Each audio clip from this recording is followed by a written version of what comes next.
What's going on, guys? Welcome back to another video, and today we're doing something a little different. Now, I know I've done some Yokai Watch 3 tier lists on the channel before, but we're doing a ranking video today, not necessarily a tier list. And what are we ranking?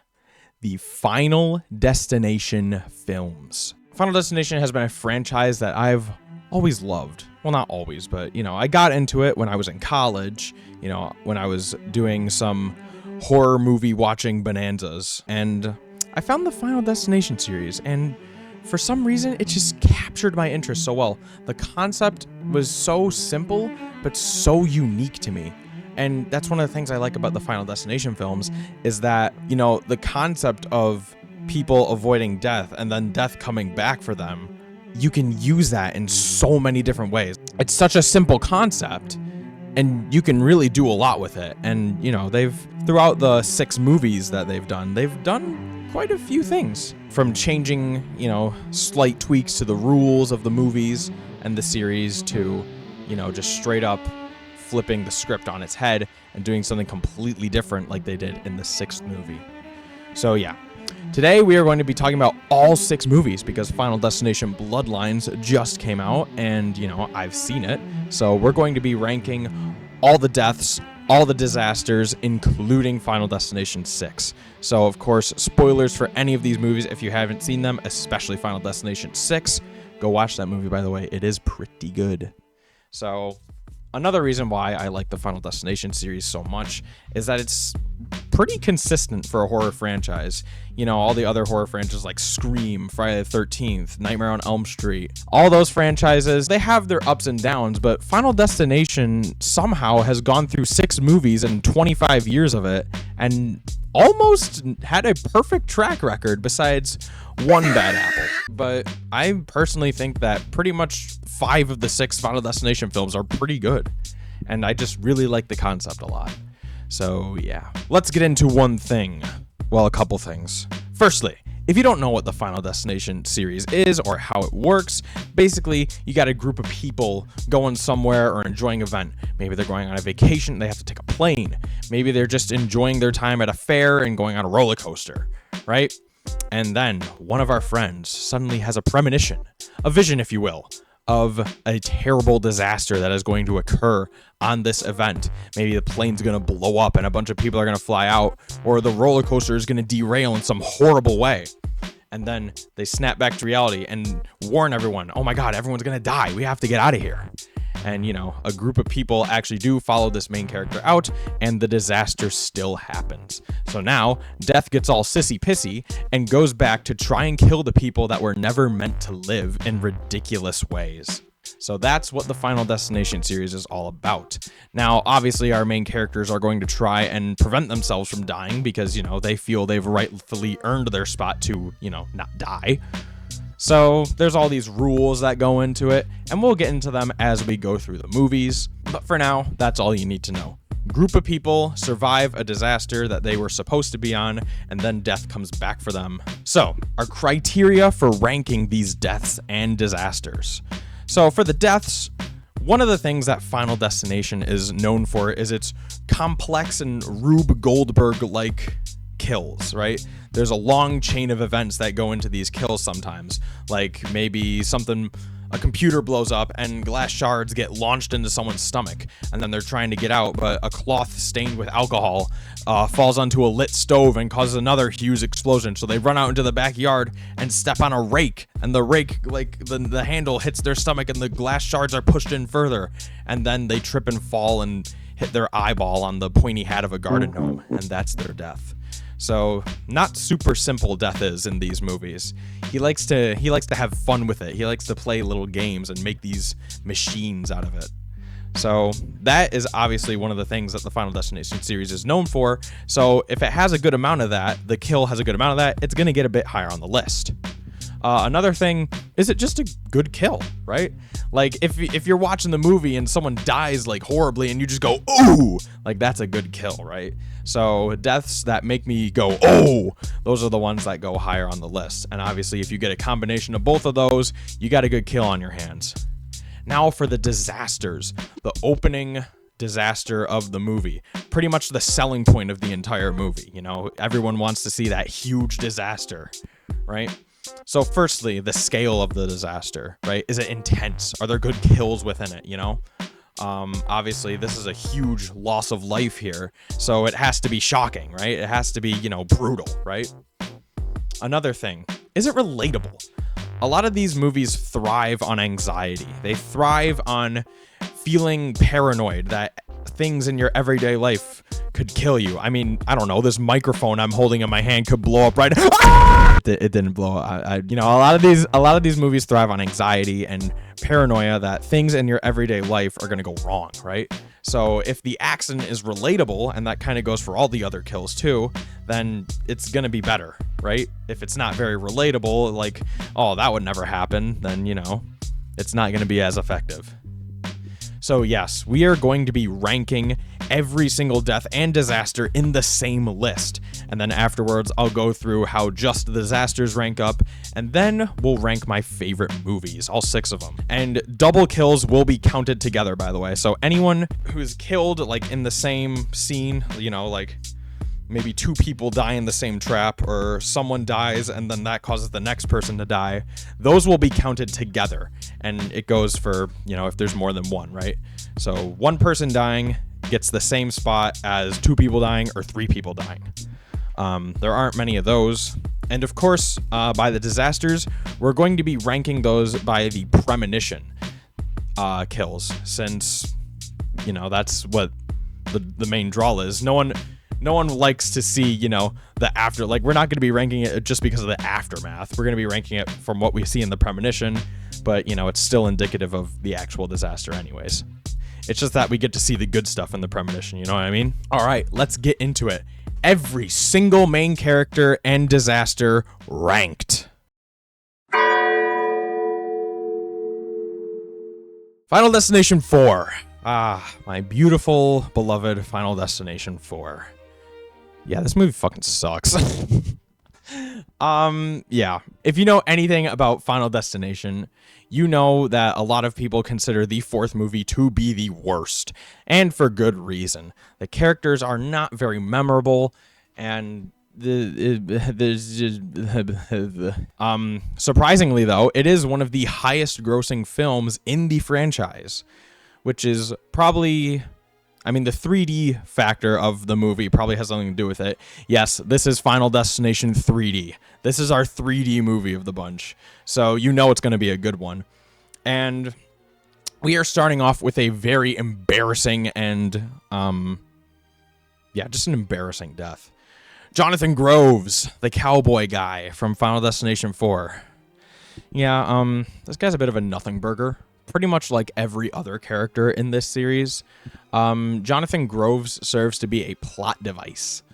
So basically what happens, at some point in all of these movies, you usually get to see a group of people that go along together. So we have our main cast, and in Final Destination 4, that is Nick O'Bannon and his girlfriend Lori Milligan, and the security guard of the racetrack where this all started, George Lanter. So they're going through trying to make sure people aren't dying, and, you know, there's a point where they think everyone's safe, and then they see on the news that Jonathan Groves somehow survived the McKinley racetrack disaster. So they're going to the hospital to see if he's all right. And then we have our second, in this movie, our second racist scene in this movie. For some reason, this is the only movie to have like racist jokes in it. I don't know if they're really jokes. There's just a point in these movies where people are just racist for no reason. So there's this guy, an old dude, and he has like an Asian doctor. And, you know, the doctor's like filling up his bathtub for some physical therapy probably. And the old guy just goes, you know, I shot a lot of your kind in Korea or Vietnam. Like, shut up, bro. Like, what does that have? Like, he's your doctor, bro.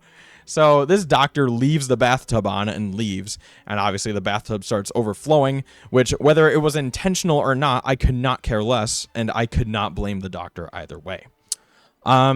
So yeah, this bathtub is filling up, and in the room below is Jonathan Groves, who has miraculously survived the racetrack disaster, and water starts dripping on him, and he's like, oh, the ceiling is like he's in all this medical equipment and the ceiling is dripping above him. So he, being the absolute trooper he is, shambles out of his medical equipment and out of the bed he's in and crawls over to the other side of the room. And then Nick O'Bannon and George enter the room and just stare at him as a bathtub falls on him. Wow. Okay, so two things.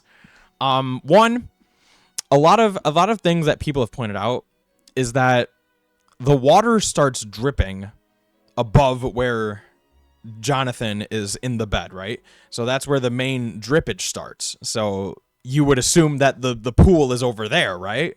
And then he crawls to the other side of the room, and then the tub just falls on him there. Like, how did the tub just magically teleport from one side of the room to the other? And another thing, why is Jonathan Groves on death's list? So here's the thing. In the premonition that Nick has at the racetrack, Jonathan does indeed die in the premonition. So that would mean he's on death's list. Basically, the people who die in the premonitions and in the order they die in the premonition is the list that death has to go down and kill these people, right? So Jonathan's on the list. And then when Nick snaps out of it and says, oh, we got to get out of here, the main cast follows him, but Jonathan Groves does not follow him out. And then the accident happened anyways, but Jonathan survives. So why is he on death's list? I mean, he never walked out with Nick, and he still got caught up in the accident, but he survived.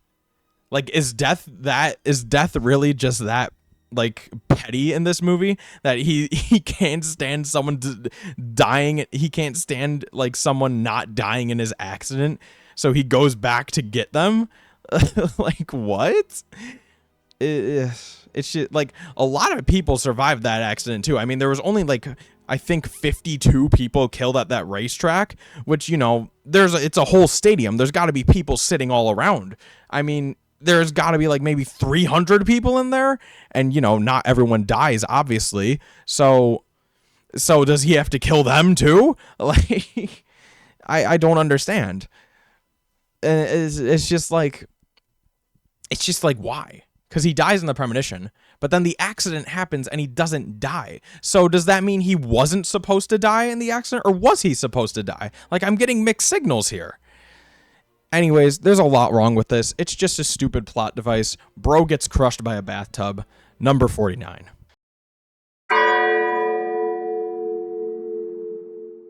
Okay, next we're moving on over to Final Destination 5.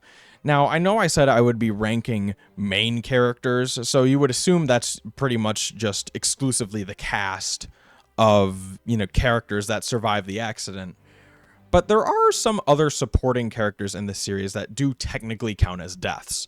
And I was considering whether or not to put this guy on the list because, there are other, like, kind of supporting characters that do die, right? Like, for example, in Final Destination 3, the main character has this boyfriend and the other main character has this girlfriend. And, they don't get off the roller coaster that's supposed to crash and they die anyways. But I'm not going to count them on the list because that's technically part of the roller coaster disaster, right? And there's a bunch of stuff like that I was going through my head and, just trying to think. But I decided to put this guy on the list because, it's a main part of the scene that it's part of, which we will get to a bit later. Jim Block. He probably has the most normal death in this series. He just gets shot 3 times by someone. Yeah, it's not really Final Destination's MO, but it'll make sense when we get to the full extent of this scene later. So keep this one in the back of your head. But yeah, Jim Block, FBI agent, just gets shot. Most normal Final Destination kill ever.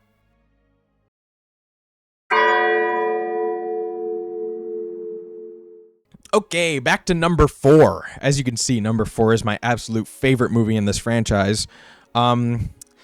So this kill tries to capitalize off of a stinger kill from the first movie, which we will get to much later, by the way, and to no avail. It really tries to be that kill from the first movie, but it just isn't because of a lot of reasons. But I think the main one is that This has to be the most predictable and stupid kill in the movie. So basically, after Jonathan Groves, who we just talked about, dies in the hospital, Nick and George leave the hospital to go figure out what to do next. And George is talking, and, you know, the camera, even the camera work I have to complain about on this one. The camera is, like, right on top of these two characters. Like, they're right in front of them as they're talking to each other. And then suddenly, the movie just switches to a widescreen shot. And they're not even centered. The two guys are all the way on the left side of the screen. It's like, oh, I wonder if something's going to come in from the right and kill someone. And yeah, an ambulance comes speeding through and hits George. What a big surprise. I mean, it's so stupid. And it's just dumb. They really try to be Final Destination 1 in this moment, and they just can't do it because it's so stupid and predictable. And it just doesn't have the same sting as the one in the first one does. It's just not good. It's so stupid. And another thing is that this is probably the only character in the movie that anyone will care about if they watch it. Like, if you're watching a Final Destination movie, you're expecting people to die, yeah, but the struggle is important, right? Like, you want to see our characters try and overcome it. Like, there's always that hope in the back of people's mind when they're watching this movie that someone will finally overcome it. And, you know, that's kind of the irony of this series. Irony is big in Final Destination, that, you know, no one really survives, except for a couple people, but we'll get there. But yeah, this guy is probably the only one to care about in Final Destination 4 because, you know, it feels like he's an actual character, and also he's played by a real credible actor, right? So he gets credibility points, and, you know, that's probably why people like him a lot. I mean, he's my favorite character from the movie. I would imagine he's a lot of other people's.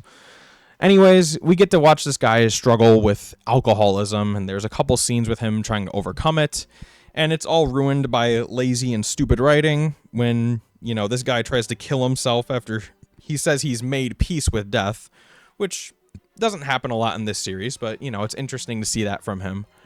And, you know, he tries to kill himself, but one of the things with death in this franchise is that you can't die until it's your turn.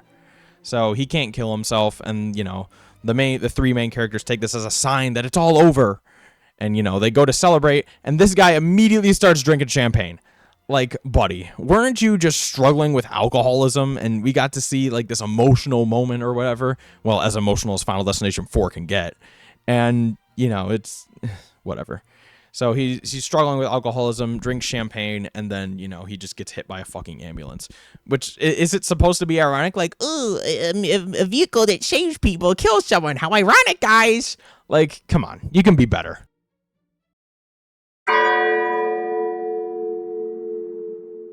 Alright, the complaining with Final Destination 4 doesn't end here because we have another kill from Final Destination 4.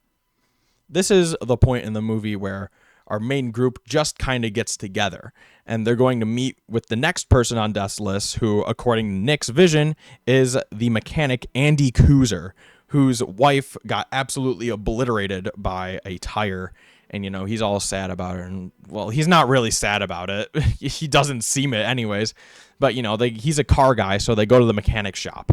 And, you know, they're talking to him like, oh, you're next on Death's list, buddy. And he's like, you know what? Let's take this outside. And the film makes two big mistakes right here. Number one, why would you leave the mechanic shop? This doesn't have anything to do with the movie, per se, like in universe. It's more a problem with the creative direction. Why would you leave the mechanic shop?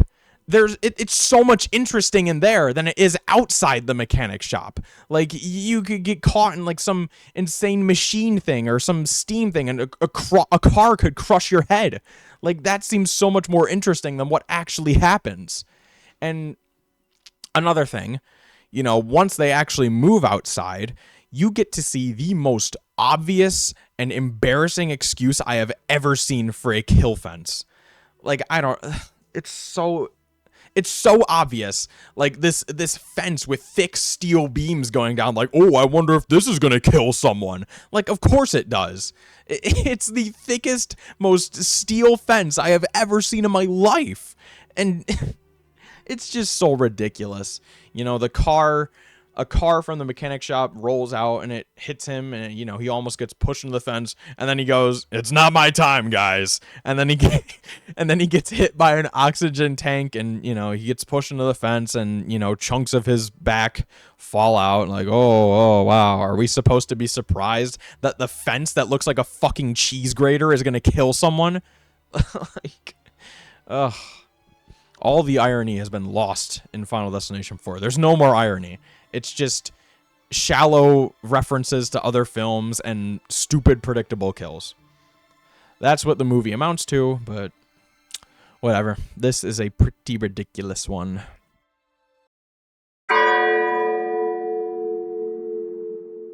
Alright, saving the bottom of the list from being pretty much Final Destination 4 kills is our man, the myth, the legend, Alex Browning. So unfortunate I have to put him this low on the list. But I'm sure anyone who knows Final Destination knows why I have to do it. Now, Alex Browning is probably, I don't know, I wouldn't say maybe a fan favorite, but he's definitely one of the best characters in the franchise, Alex Browning. Because as far as, you know, we're concerned, in the order the movies came out, he is pretty much the original survivor. He comes up with the whole plan, he figures it all out. We get to watch it during the first movie. It's kind of brilliant how he does it. And, you know, he kind of takes on this god complex as opposed to he's, you know, he thinks of himself as a god now. And, you know, those kind of biblical references are kind of lost throughout the series. Final Destination 1 is kind of the only one to make overt references to the devil and God and stuff like that. Because, you know, before they even get on the plane, you get to see a shot of a tram with the number 666 roll by between the through a crack between the hallway and the plane, which is nice. And there's a couple more references to the devil and God in Final Destination 1. It's pretty much the only movie to do that, but, you know, Alex, he's the first person to come up with safe-proofing a house, and, you know, he's pretty careful with it. You know, he tapes up a bunch of knife, he's always wearing oven mitts, you know, he cooks food on a gas lamp, and he eats out of cans. You know, he's pretty safe, right? Now, chronologically speaking, in the universe, he's not the original survivor anymore, but, you know, to us, he was. And yeah, just watching the first movie in general and going along with Alex as he figures all this stuff out, it's pretty impressive. And, you know, for a guy that goes through so much and saves so many people and gets to overcome death for maybe 6 months, his fate is incredibly unfortunate, and we don't even get to see it in the movie. Alex Browning dies between the events of Final Destination 1 and 2, and we get to see what happens to him in 2. Not really see, but read. Because as Officer Burke from Final Destination 2 is looking up things about this whole Flight 180 death's list type of thing that the characters in that movie were talking about, he comes across a newspaper that details Alex Browning was killed by a fucking falling brick. What? Are you kidding me? Probably the safest person on the planet who held a wire and it endured an explosion just so someone else could be saved and put himself in the way of a train to save someone else dies to a brick? Listen, I know this series is all about irony, but that is real salt in the wound. He was a very careful person, and you're telling me he gets hit by a brick? That is some lame shit, bro. I at least want to see a scene of how this brick takes him out. Because, I mean, if it just falls and he's walking in the street, like, that's ridiculous. But, you know, maybe if it was some monstrous machine that Death conjured up just for him, I mean, come on, we got to see that. But, I don't know, maybe in a Final Destination 7. But as far as it stands now, this is a very, very disappointing death for the series.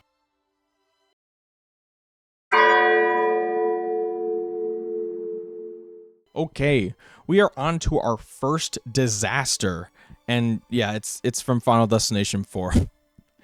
I briefly mentioned it in a couple other deaths, but yeah, we're going to talk about the McKinley racetrack disaster. This is so boring and cheesy to watch. I mean, first, I don't generally nitpick at CGI too much. I've started to get a little more nitpicky as time goes on, but honestly, I don't really care too much about it. Unless it's overtly bad, then I have to call it out. And in this scene, it is overtly bad. I mean, the fire effects they use and the falling rocks, it's just so lame.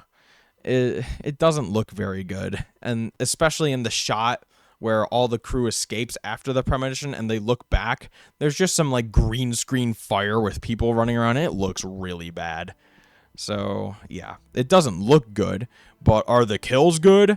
I mean, it takes place at a fucking racetrack. No, they're not good. Like, I sound pretty stupid calling this pretty unrealistic, but we know Final Destination is unrealistic. We can suspend our disbelief, but a lot of these kills and disasters are rooted in some form of realism, right? But come on. This racetrack scene is freaking cartoony as hell. I mean, let's go through the order of events.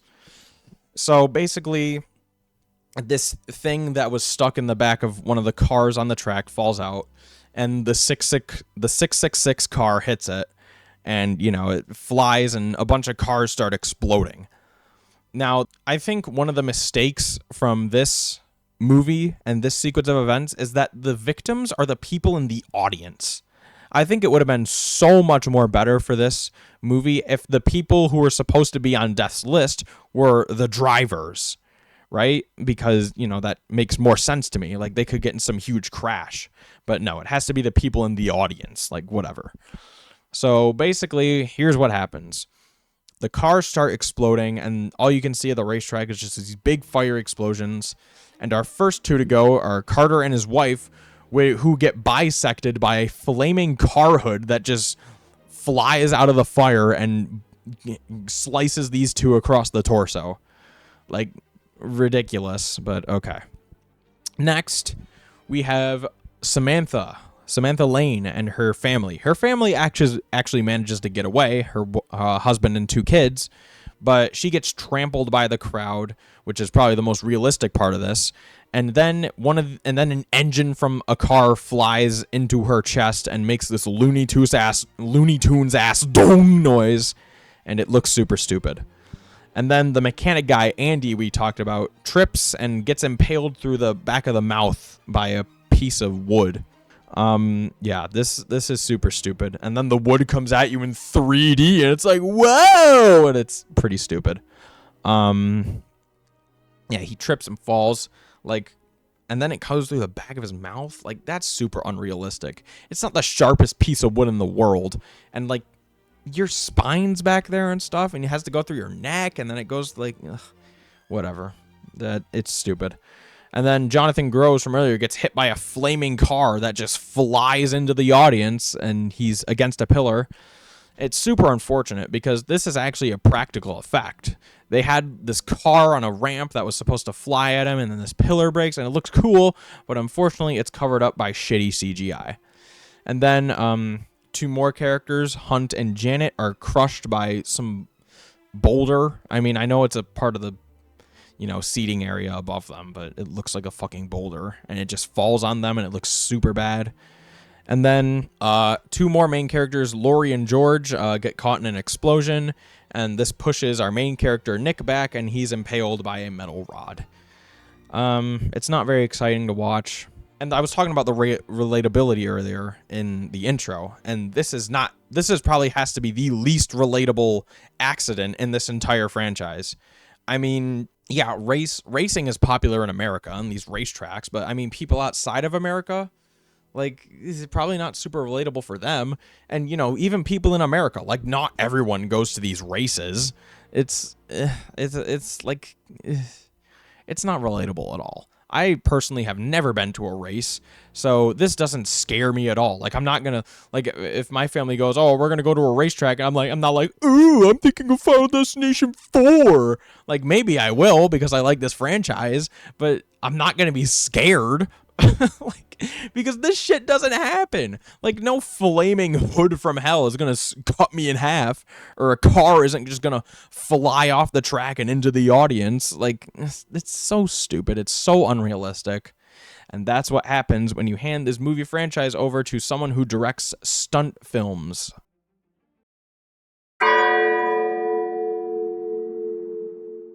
All right, continuing with Final Destination 4, I mentioned this girl in the premonition. We're talking about Samantha Lane, who's going to Salon Dante to get a haircut. I'm eating ice. That probably doesn't have to be in the video. So the editor's going to cut that part out. Like, the editor's going to... She's going to Salon Dante to get a haircut. And, you know... like I was talking about like I'm talking about the Rube Goldberg-ness of these machines, and to the movie's credit, we do get a decent scene out of this haircut thing, right? Like, you know, everyone gets a haircut once in a while, and, you know, we're always around these sharp razors and these sharp scissors, and, you know, there's some hot materials that we have to use, right? So, you know, it is a bit of a nerve-wracking scene with the scissors getting close to her eyes, and, you know, the chair not acting up, and there's a wobbly ceiling fan above her. So, you know, it is a pretty good scene to this movie's credit. You know, it makes you think, oh, what's going to happen? And then the movie does this fake out where, you know, all the pieces of the puzzle come together, but nothing happens. Samantha is fine. The series does this quite a bit. It depends on what scene it is, right? Like, I want to see the Rube Goldberg things come to fruition, but the fake out, you know, it keeps you on your toes a little, but, you know, it depends on what scene it is. And this scene is not good. So her two stupid kids come in and slip on this slushy that they spill in the main hallway, and Samantha's paying for her haircut. And, you know, she suddenly comes to her misbehaving kids and she says, "I got my eye on you." And then a moment later, a lawnmower outside shoots a rock through her eye, and her eye, you know, comes out. Get it? She said, "I got my eye on you," and her eye. Yeah, it's super fucking lame. It's so stupid. It's supposed to, and then there's like this scene that I think is supposed to be like frightening or darkly ironic, where you can hear the kids screaming from inside the salon, and then there's just a shot of the guy on the lawnmower going by, and he's like smoking a cigarette, and he's like, "All in a day's work," and you just hear the kids screaming inside. It's I don't know if it's supposed to be scary or funny, but it's definitely not scary. It's just a guy on a lawnmower. I don't know. I mean, I feel like the Final Destination 4 kind of goes for a darkly comedic tone that doesn't work. You know, like some of the stuff in these movies is kind of funny, right? The deaths are supposed to be ridiculous. But I always prefer when the series has a more serious tone, because then, you know, it's, you know, a little more like a horror movie and less like a comedy movie, right? But horror and comedy kind of go together sometimes, so whatever.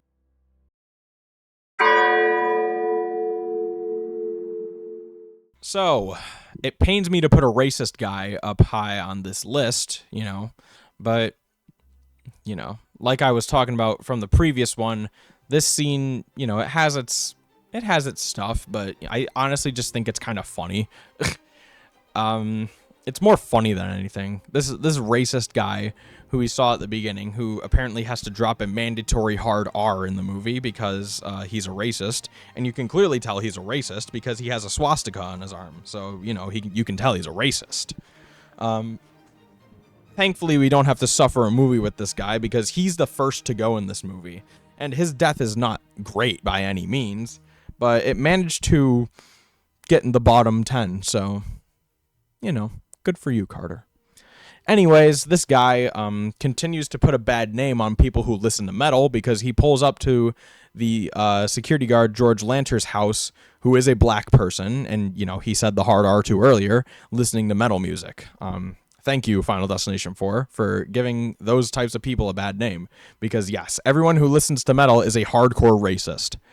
Anyways, this guy, you know, he has this whole plan to do some racist shit to this guy, and he's going through with it, but the towing truck he's driving, which is part of a company called Destiny Towing, get it? Because Destiny, it's a reference. You know, the truck somehow starts moving again, and it's pouring gasoline, and there's a chain behind this tow truck, and the ball on the chain ignites the gasoline, and there's flames now. And, you know, the racist guy is trying to catch up with his tow truck, but the hook gets him. Now he's being dragged by the car, and, you know, there's fire. He's on fire now. And while this is going on, the radio, apparently Death has a sense of humor, because the radio starts playing the song Why Can't We Be Friends? So this canonically means that Death does not condone racism, which makes sense because, you know, he kills everyone, right? You know, he doesn't discriminate against who he kills, so it would make sense. Anyways, this guy just explodes, and you get to see his goofy burning face land in George's yard. And it's honestly more funny than it is scary, because who in their right mind is going to root for this guy? Who wants this guy to be the final girl, bro? Like, nobody wanted to see this guy, which is why this death doesn't hit hard at all, and why it's just funny, because no one wants to root for this guy. And, you know, it's funny to see his stupid head burning on the lawn. So it's just kind of up here because it's entertaining, but it's not good either way.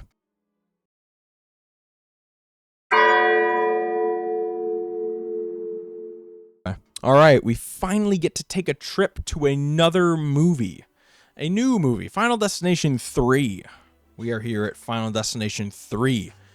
This one takes a little bit of a turn and a twist on the formula, where usually the people who have premonitions try to see these visions of, you know, clues of when and how people are going to die. So as an example, in the first movie, Alex Browning, when he's at a coffee shop discussing this whole idea he has with his friend Clear Rivers, he looks in the window and sees a reflection of a bus going down the street, but then he looks at the street and he doesn't see a bus.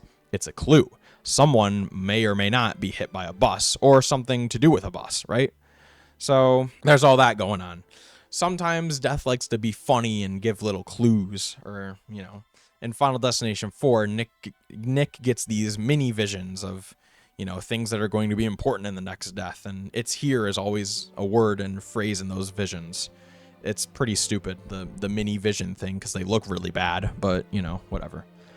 So basically, Death likes to give little clues, and in Final Destination 3, the clues are given by the pictures that our main character Wendy is taking at the fair where the roller coaster disaster takes place. And throughout all these pictures that she's taken of everyone, there are clues hidden in them about how people are going to die, which is a very fun concept, honestly. It's a nice little twist on the whole haunted camera shtick that Goosebumps popularized.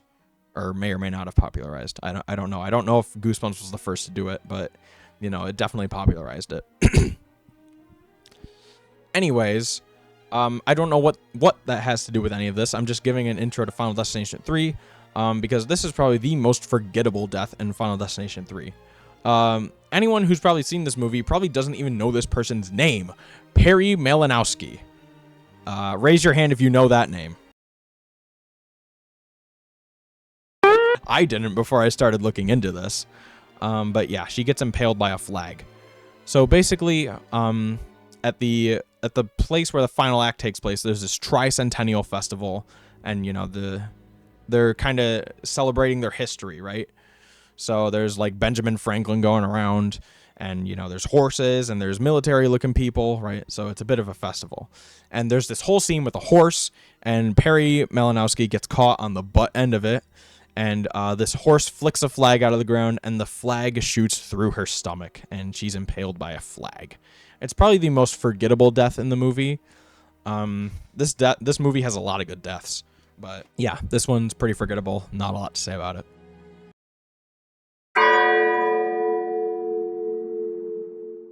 All right.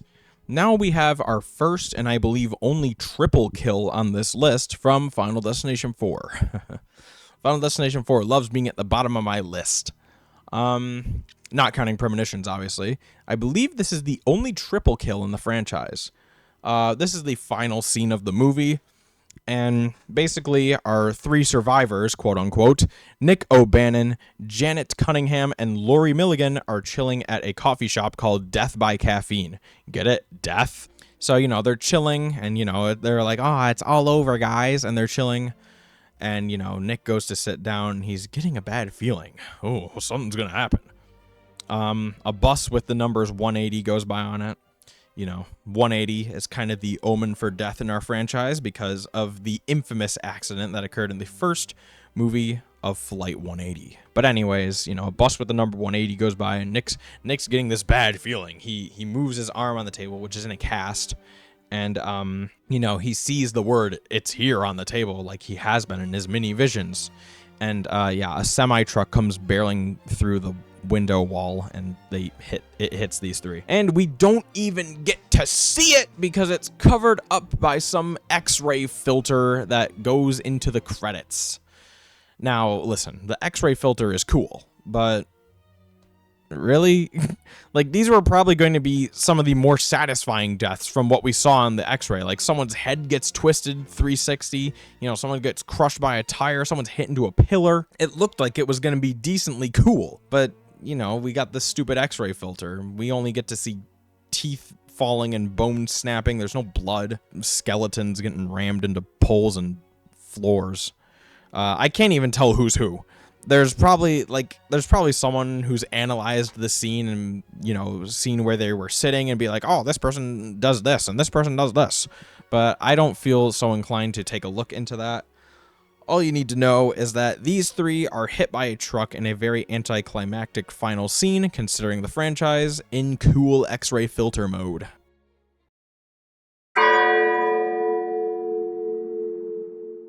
Alright, we are returning to Final Destination 5 because I think now is a good time to start talking about the rules that these movies lay out for the franchise. The first one doesn't do much to lay out some of the additions to the rules that we would see later on, but it does bring up the concept of intervening. Now, obviously, we have a list and people are going to die in that order, but to keep things interesting, if someone intervenes with someone's death and saves them from it, that person who was supposed to die gets skipped. So an example from the first movie, one of our main characters, Carter, stops his car on the tracks of a train, and suddenly the train starts coming, and, you know, he realizes at the last minute that he doesn't want to die. So Alex steps in to the train tracks to try and pull Carter out of the window because his seatbelt won't come undone and the doors are locked. So Alex is pulling Carter through the window, and Carter's seatbelt breaks at the last minute, and they both escape as the train crushes through their car. So that is intervening, and Carter is saved for a little bit. So death is going to skip him and move on to the next person. So if you intervene with someone's death, you get to save them for a little bit. In Final Destination 2, the concept of new life was brought up. New life that was never meant to be. So at first our characters think this means having a baby. They saw a pregnant woman in their vision and she was supposed to die, so they think if they have her deliver her baby, the cycle will be broken. But then they later learn that she was never supposed to die in the initial accident, so our main character Kimberly drowns herself and the hospital staff nearby bring her back to life, causing the cycle to end. And in Final Destination 3, we kind of just talked about it. There's no new rules really added this movie, but it's the picture component that is kind of new. And I wish they'd bring that back because I really liked it. I liked getting to look at the pictures and try and figure out what's going to happen ahead of time. You know, like, oh, what's this clue? What's this clue? And that's one of my favorite things about Final Destination, picking out the clues, picking out the omens of death. Like, for example, in Final Destination 3, there's a scene at a drive-thru where someone dies, and in the background you can see a Heist Pale Ale truck drive by, which is an infamous reference within the Final Destination franchise at this point, because in the second movie, that truck was involved in the main accident of the movie. So now whenever you see Heist Pale Ale beer or a Heist Pale Ale truck, you know that someone might be dying. And it's the same with 180 and even some 23s, like a reference to the Final Destination 2 accident.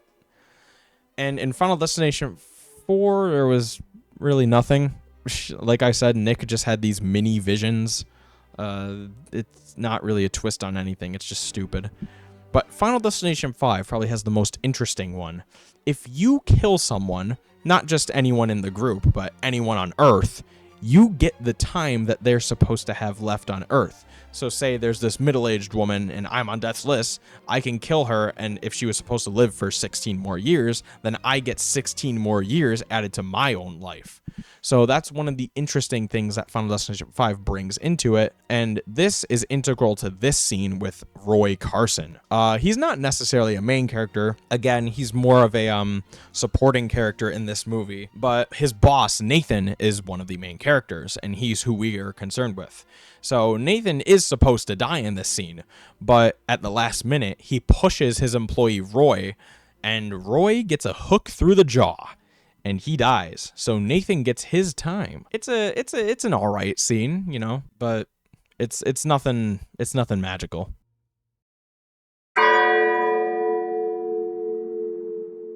All right, this is, I think, the first I've talked about Final Destination 2 in terms of someone dying in this movie and ranking a kill. Now, this isn't really my least favorite kill in this movie.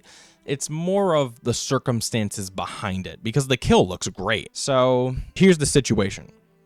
There's a van and they're driving onto this farm because of some accident they were going to have on the road.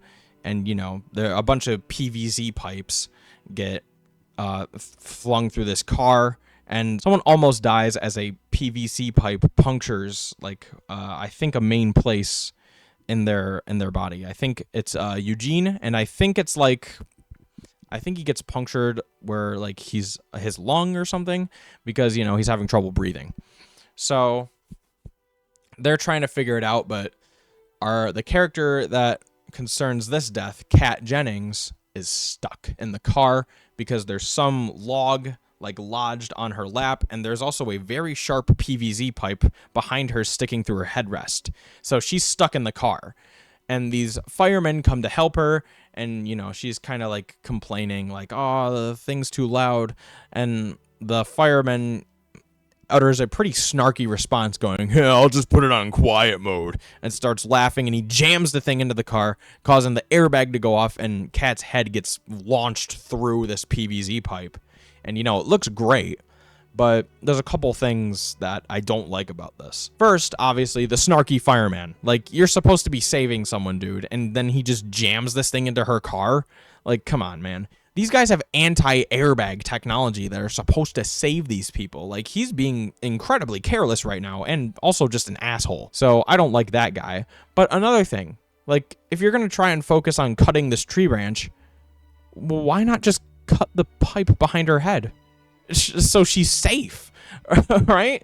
Like, she's trying to move her head out of the way of this pipe that's jutting out of her headrest. It looks super sharp, and they don't cut it. Like, why would you not do that? Especially if you're going to jam things into the car and risk the airbag going off. Like, it's so stupid. This death could have been easily avoided, honestly, like, if the firemen did their fucking job. But whatever, it's a Final Destination movie. Obviously, I mean, it looks good, but the circumstances behind it are not my favorite.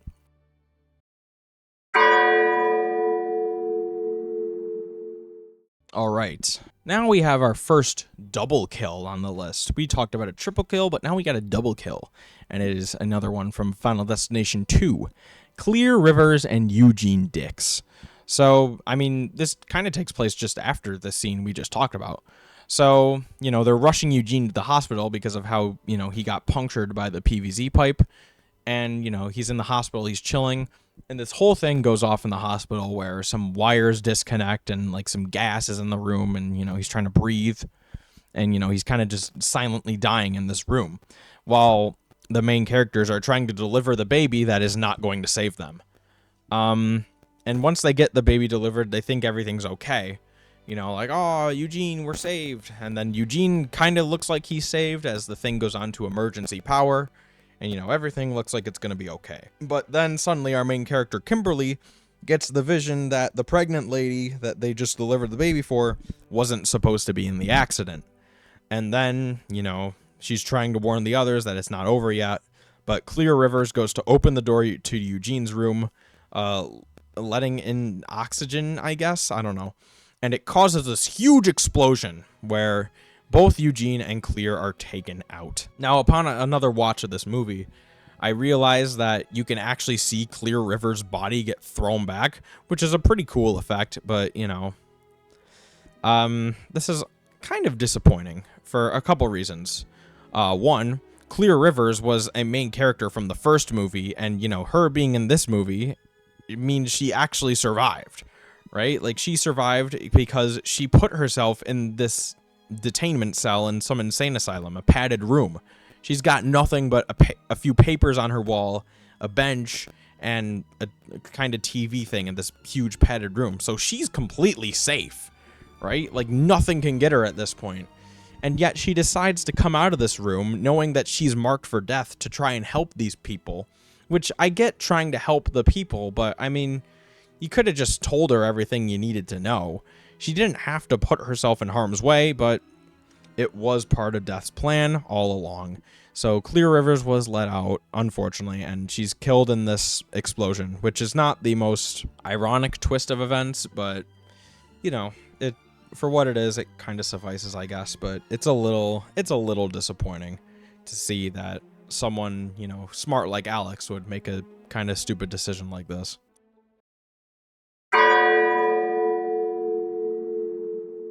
All right, we get another Final Destination 2 one here. We got Nora Carpenter. She is the mother of Tim Carpenter, and, you know, she kind of just watched her son die. Because the previous, I believe the previous death was actually just straight up her son. So if I were her, I'd be pretty distraught. There's this whole scene where she goes to leave, and, you know, she's getting the elevator, and, you know, Eugene as well goes with her because he doesn't believe any of this bullshit. And, you know, as the other characters are kind of like safe-proofing the house that they're in, one of the other characters, Rory, thinks he sees a sign about a man with hooks, that someone should be careful about a man with hooks, and it's probably Nora.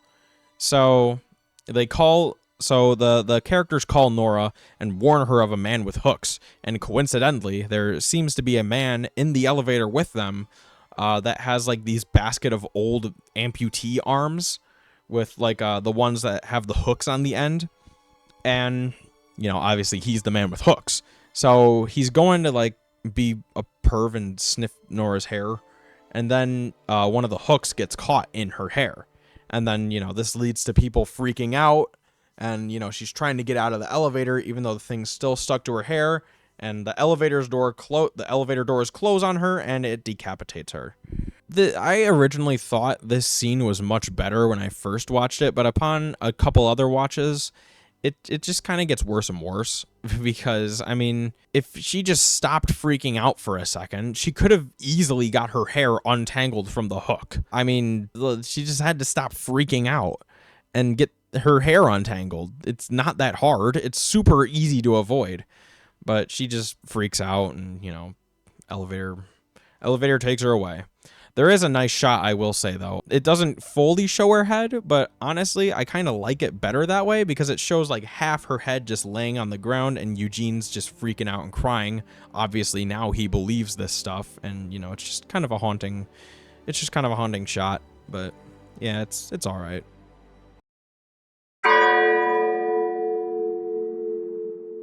Final Destination 4 has a twofer for accidents. Not a first in the series, because Final Destination 3 did it first, but this is the Taggart Theater disaster. I'm not going to say it's iconic, but it's at least better than this stupid raceway, because at least everyone goes to the mall and everyone goes to the theaters, right? So yeah, there's like construction going on for a couple new theaters at the theater, and, you know, there's workers being incredibly unsafe and, you know, just leaving stuff around. So it starts a huge fire in the back, and then it threatens to burn up these spontaneously combustible bins of flammable stuff, which, no, not how it works, because if it was spontaneously combustible, that means it could blow up at any moment, not that it immediately blows up on contact. That should be highly flammable, not spontaneously combustible. Anyways, the things blow up in the premonition, obviously, and Janet, who's in the movie theater, gets hit with a bunch of nails, and she's going like, "I was meant to be here and watch this movie," which is kind of a stupid quote, but it's also probably one of the more iconic quotes from the movie. There's not a lot of good quotes in this movie. Yeah, so she gets hit by a bunch of nails and dies in the movie theater explosion. And then the whole theater starts exploding, and Nick and Lori are trying to run away. And this is probably where one of not the best kill in the movie happens. Unfortunately, it has to be rated so low because it's not a super impactful disaster. Nick and Lori are going down the escalator, and the escalator gets all busted up, and its gears are exposed, and its gears are really running. And, you know, Lori's trying to hang on to Nick, who's still on the stairs, and Lori is dangerously close to those spinning gears. And eventually her foot gets caught in it, and then her entire body, and she gets squeezed like a human Go-Gurt tube, and it's pretty damn good. But it has to be weighed down by a horrible movie and a not so impactful disaster. And that's pretty much all we see of the premonition. I said it like it was super short, but it's actually like one of the longest running premonitions in the series because it also includes George's death. And that doesn't change at all because it still happens the way it happens after the premonition. But, you know, the events change in the mall, actually. And honestly, Nick is not my favorite protagonist, but to his credit, he does a very good job battling death in the movie theater construction area. He's trying his damnedest to get rid of this fire and stop it from spreading, and he actually does do it. So props to him. He's a trooper for that. And that's why his arm is in the cast in the final scene, because, you know, he got shot with a bunch of nails, and it nailed him to the wall, so he couldn't try to put the fire out. But he does anyways, because death kind of went soft in this movie.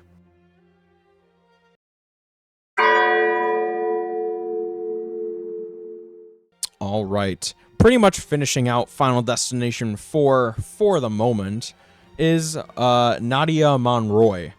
Raise your hand if you know that name. This is pretty much the mechanic guy's wife, who I said got nailed by a tire earlier.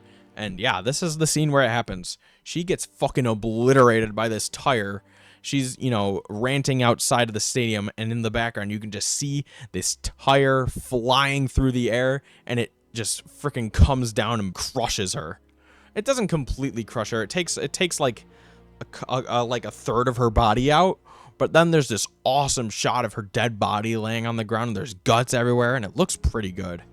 I think it's one of the, I want to hope it's a practical effect because it looks practical, but it's a pretty good shot nonetheless.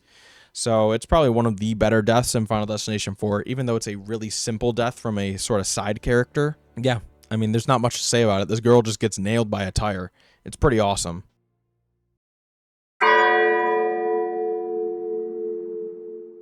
Okay, we got our first death from Final Destination 6 on the list. So yeah, I'm probably going to go over this movie right now. So if you haven't seen the movie yet, spoilers. I'm not advocating for the first 5 movies because those movies have been out for like more than 15 years at this point. So yeah, you may have seen them already, but this one I will advocate for because it literally just came out. Anyways, spoilers ahead. So this movie centers around the concept of a family that was never meant to be. This movie is chronologically both the furthest point in the timeline while also being the latest point in the timeline. That probably didn't make sense. We get to see basically what I'm trying to say is we get to see the original disaster that caused all this, which we will get to much later. And, you know, we also get to see the most current point in the timeline because our man, Tony Todd, William Bloodworth, does confirm that he is going to be next on the list in this movie. Since the original survivor that also survived the accident did just die in the beginning. So it's a pretty emotional scene. I will not lie. I almost shed a couple tears in the theater when I was watching it because, you know, Tony Todd is obviously a horror legend. Rest in peace. Anyways, we're getting a little off topic. This movie centers around a family that was never meant to be after our original survivor got to grow up after surviving many years of dealing with death and had a family. It's a pretty interesting concept, I will not lie. So death is going down the family tree, getting rid of people. We got a girl, our main girl, Stephanie, is going through college, and she has a brother named Charlie, and she also has a sort of reclusive mom that wasn't in her life much because she got scared of, you know, the things that her own mother was spouting, which is the original survivor, about death and how it's everywhere. And, you know, obviously her being a mother with some newborns, she got scared and kind of went out of the picture, which, you know, reasonable, I guess. So yeah, this is her death, Mrs. Darlene Campbell. This is my least favorite death in the movie because it takes place at the grandmother Iris's shelter, Darlene's mother, who I just talked about. Grandmother to the main character, Stephanie. And, you know, Stephanie is Darlene's daughter, and Darlene is Iris's daughter. And Iris is the original survivor. We on the same page? Cool. This takes place at Iris's shelter. You know, she kind of has like a fortress of non-deathitude, which has a bunch of deadly things around it, ironically. But she stays in this shelter, and, you know, it's where death can't touch her anymore. But, you know, at least not physically, because she reveals early on in the movie that she has cancer. I mean, obviously, she's going to get taken out either way unless she starts killing a bunch of people. Anyways, this takes place at the shelter. You know, they're trying to stop the cycle of death through the clues that William Bloodworth gave them. Either kill or be killed, or start some new life. So our characters are more so on the line of the new life sort of thing, where they try to kind of half kill someone but then bring them back. And they're doing that at this shelter. And then at this shelter, some big accident happens. The RV that they're driving falls into this huge lake thing. And, you know, other characters are getting caught under stuff. There's like flaming wood or whatever. And the mother is who's next on the list. And she gets caught in all this. And she kind of survives. And then she's kind of just crushed by this lamppost. Now, my big problem with this comes from... this scene is a little dark. Like, not tonally dark, it's literally nighttime. So it's kind of hard to see what happens. When I was watching the movie in the theater, I was just kind of sitting there like, wait, what happened? I saw she got crushed by something, but the wiki says bisected by a lamppost. And I didn't really even register that what she got crushed by was a lamppost. I saw some big stick fall on her, and she got crushed. But I couldn't see any bisection. I couldn't see any lamppost. It's kind of hard to see. You kind of just see her stand there, and then there's blood as she gets crushed by something. It's a little hard to see. Also, in this movie, they use a bit of CGI blood and effects in this movie, which it looks okay for most of the movie. But this is one of those scenes where it kind of doesn't look the best to me. So... It looks a little wonky because it's too dark to see what really happens, and it just kind of suddenly happens. You know, there's all these like deathly props around this shelter, and she just kind of gets crushed by something. So it's a little unexciting, and it's just kind of hard to see what happens in general.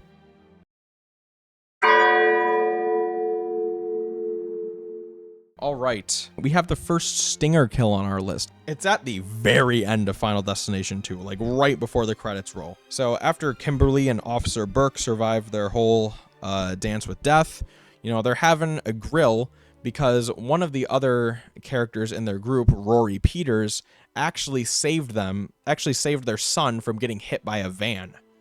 So their son Brian Gibbons. So he was going to be hit by a van, and Rory pulled him out of the way at the last minute. So that's kind of why Death is coming back to get this kid, because Rory saved him from, I guess, a sort of accident that he was supposed to die in. I mean, I don't know. Rory did technically intervene, so I guess Death has to go back for him. So in this scene, we watch as Brian goes to the grill to pick stuff up, and there's just this giant explosion in the background, and then his charred arm lands on the plate and the woman screams, and it's kind of a comedically dark moment. It is kind of funny, but it also is just like, whoa, I wasn't expecting that. So it's a neat little way to end off the movie, Final Destination 2.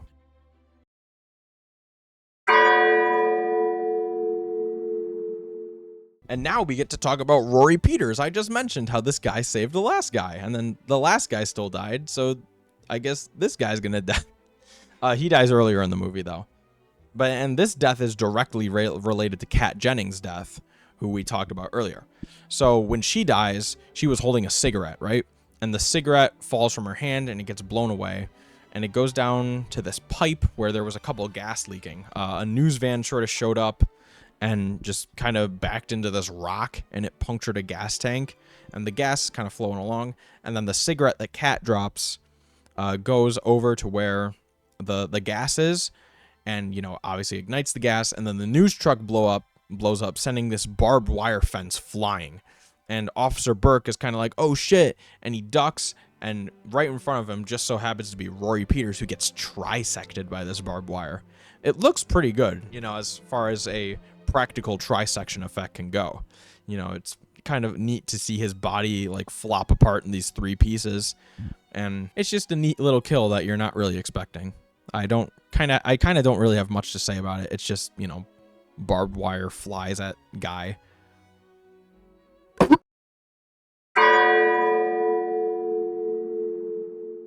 All right, returning to Final Destination 5, this is another one that takes place right at the end of the movie, and this is also directly related to what happened with Roy Carson, the guy who got hooked after Nathan pushed him. So Nathan has Roy Carson's life. They're having a little memorial for him at a bar, and the guy is talking about like, it's a shame, but you know, he was gonna get knocked off any day, because apparently he had this tumor in his head or something that was apparently just gonna go off. Like some bloated blood vessel or tumor or whatever. It was just going to go off any day now. And Nathan goes, any day now. Because, you know, he just stole Roy's life. And apparently Roy was supposed to die, like, pretty soon. And then we get the comeuppance. Well, not really the comeuppance, but we get the payoff as some Flight 180 landing gear crashes into the bar and crushes Nathan. And we get a 3D arm flying at the screen. Because, yes, Final Destination 5 was also in 3D, but less so than Final Destination 4. And also, I kind of just spoiled that Final Destination 5 is a prequel to Final Destination 1. So, spoiler alert, I guess. But, womp womp. So, the Flight 180 explosion, the landing gear falls into the bar and crushes Nathan. It's kind of a nice one that you're not expecting to. So, yeah.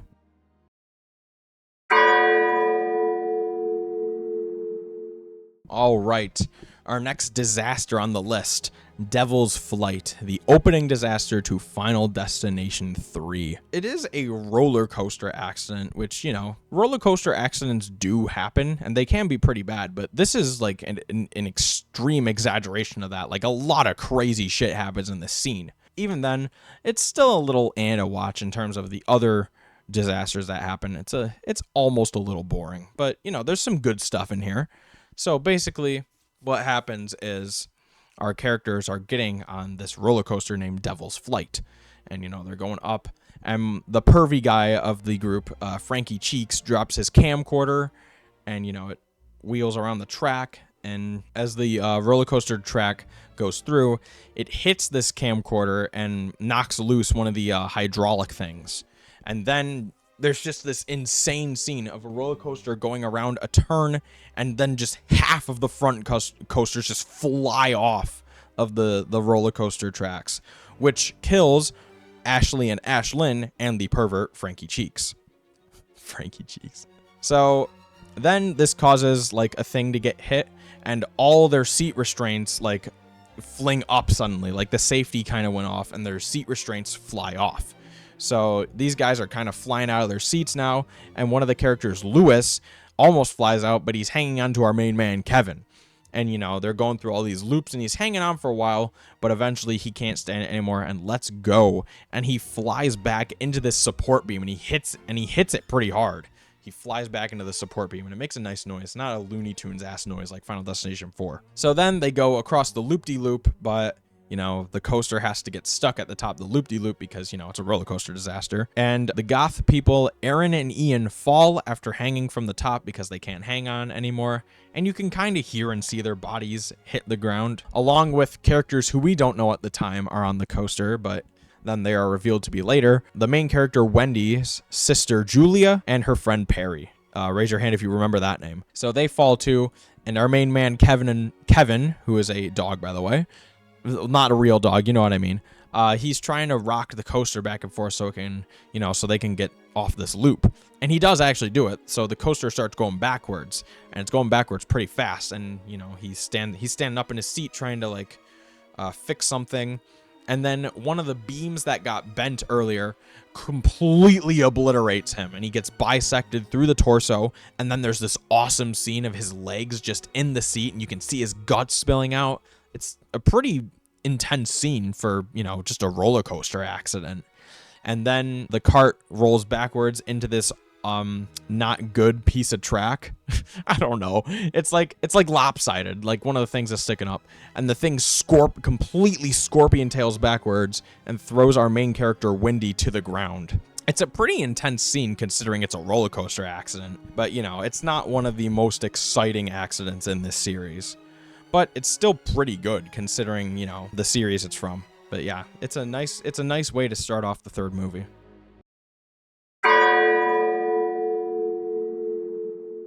All right, now we're back to Final Destination 6 with the deaths of the two, spoiler alert, with the deaths of the two main characters, Stephanie and Charlie Reyes. So at the end, this is the final ironic kill at the end of the movie. So at the end of the movie, I think they're attending some graduation, and then some guy comes along and it's like, oh, it's pretty miraculous you survived that drowning, but you didn't really drown, you know that, right? She was just unconscious if all you did was bring her back.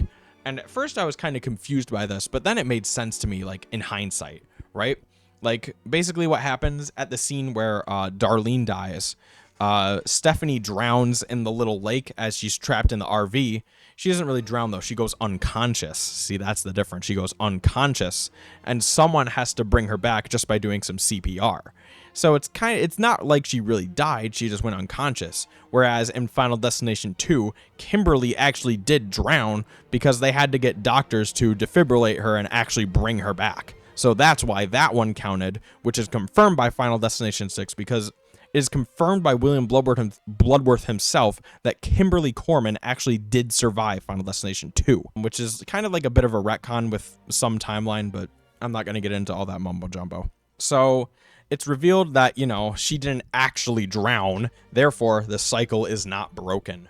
And then there's all this parallelism with the scene that occurred in the beginning, the initial accident. There's this Penny that rolls through a fence and gets caught in these train tracks, and it causes this train to derail, and the logs from the train like fly out and crush the two. Now, honestly, I mean, it's not the most exciting. I don't know.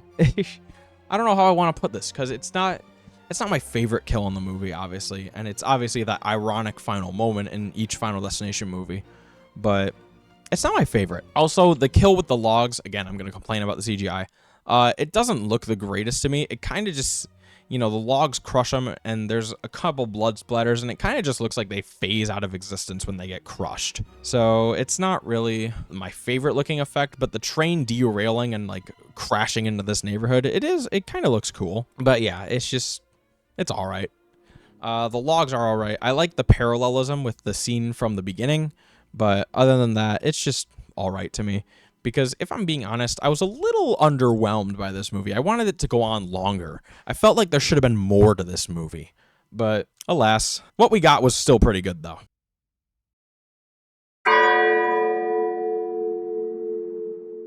Returning to Final Destination 3, we are returning to the goth punk Aaron Ulmer as they're working overnight in a hardware store with Ian McKinley. Aaron Ulmer and Ian McKinley are working overnight in a hardware store. And there's this whole chain of events that goes off while Ian is talking and not believing in the concept of this death list. And while they're talking, there's this whole chain of events that go off. Some other forklift starts going and running into things. And eventually, you know, the main characters spot what's going to happen and they save Ian from dying.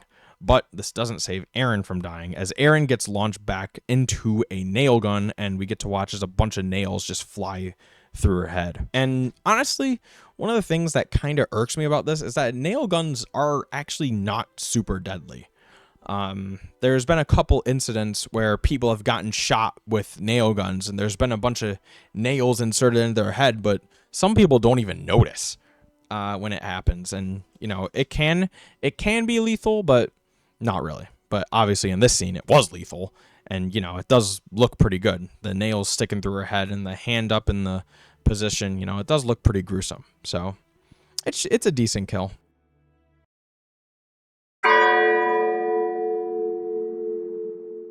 All right, back to Final Destination 6. We're talking about the original premonitioner, Iris Campbell. Like I talked about, she has this like kind of death-proof shack, I guess, with, ironically, a bunch of really deadly things around it.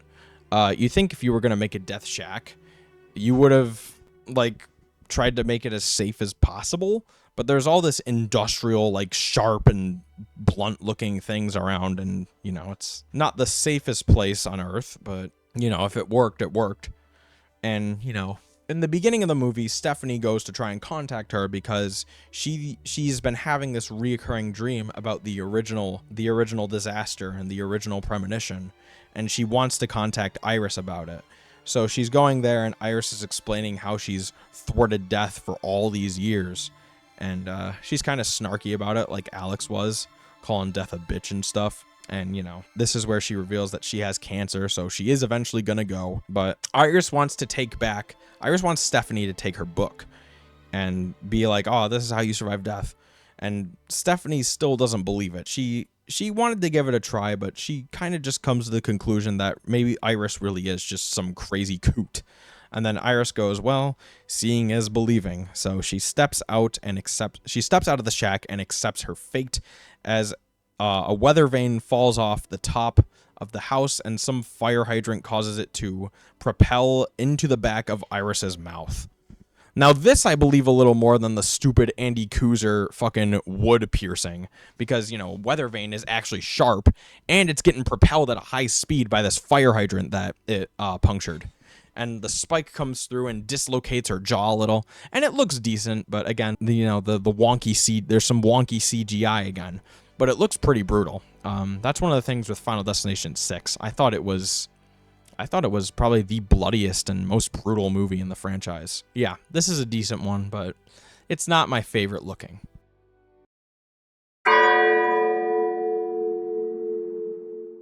Oh, we're finishing off the Final Destination 4 deaths. Yeah, you didn't see this coming. A Final Destination 4 death getting about halfway into the list. Yeah, you didn't see that coming.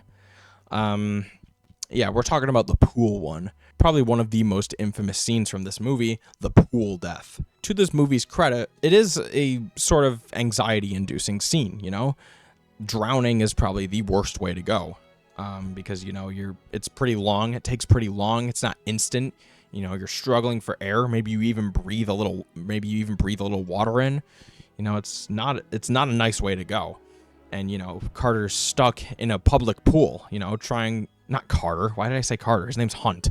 And Hunt's stuck in a public pool. You know, there's all these people around that could help, but, you know, they can't because they don't see him. So there's kind of the anxiety of hiding in plain sight and also just needing help with a bunch of people around that can't. And Nick eventually makes his way to the scene before Hunt dies, but, you know, they can't really find him. And then eventually the pool drain goes on overdrive and sucks all his innards out through, you know, his anus. You know, they suck all the innards out, and you get to see it explode out into a fountain of blood through the pool drain, and it looks nice. I saw a scene about an alternate death with Hunt, and it's significantly less cool. He just kind of, like, his stomach just kind of gets punctured, and he just dies floating in the water. Not as cool as what actually happens, where his innards get sucked out, and you see a shot of his stomach just going in, collapsing in as it sucks it out, and it looks good. It is probably one of the better deaths in Final Destination 4. Like I said, my favorite's probably the escalator one, but it is, like I said, also it's molded down by the very mid premonition. So this is a good one, though. At least this movie has some merit to it, right?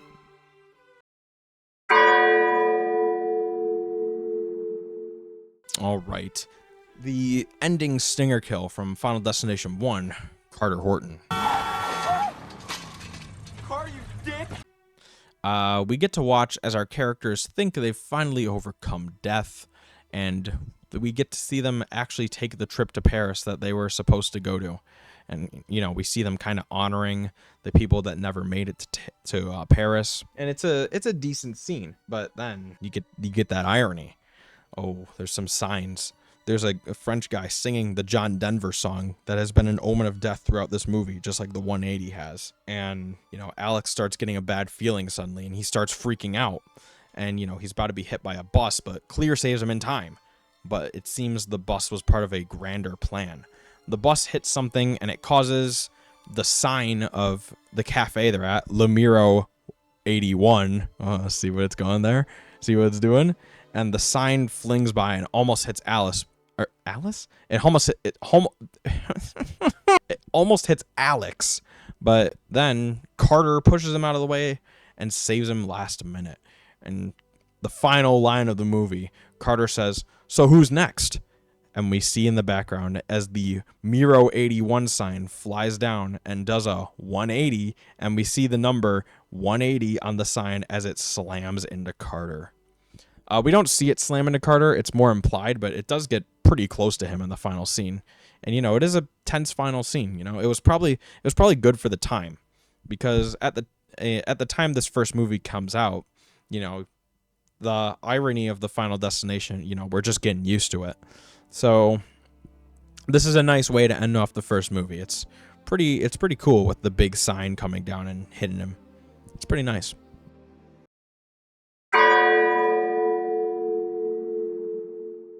Now back to another Carter related scene. I was talking about this one earlier where he's stuck in the car as the train is coming at him. So that's pretty much the continuation of this scene where Alex frees Carter from his car and the train hits the car and it skips him. And, obviously because it skipped Carter, it has to go to the person who's next in line, which is Billy Hitchcock. And we get the payoff immediately as the train goes over some scrap metal and it hits it in a weird way where the scrap metal flies at Billy's head and gives him a partial decapitation. So basically it cuts off everything. It kind of just cuts at his jawline. So half his head flies off and we get to see his body stumble around with the lower jaw and it falls to the ground. It's not the most bloody thing in the world, but it looks pretty nice. So it is a nice, surprising, pretty lethal kill from this movie. The kills in the first Final Destination aren't the most lethal and bloody and gory in the franchise, but they do their job. They are pretty effective.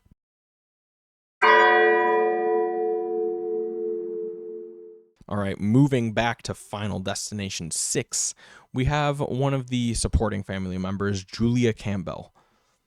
Now, this is the scene where Stephanie's trying to put everything together, and she's trying to figure out the order, and we just watched the scene of Eric at his tattoo shop and what happened there.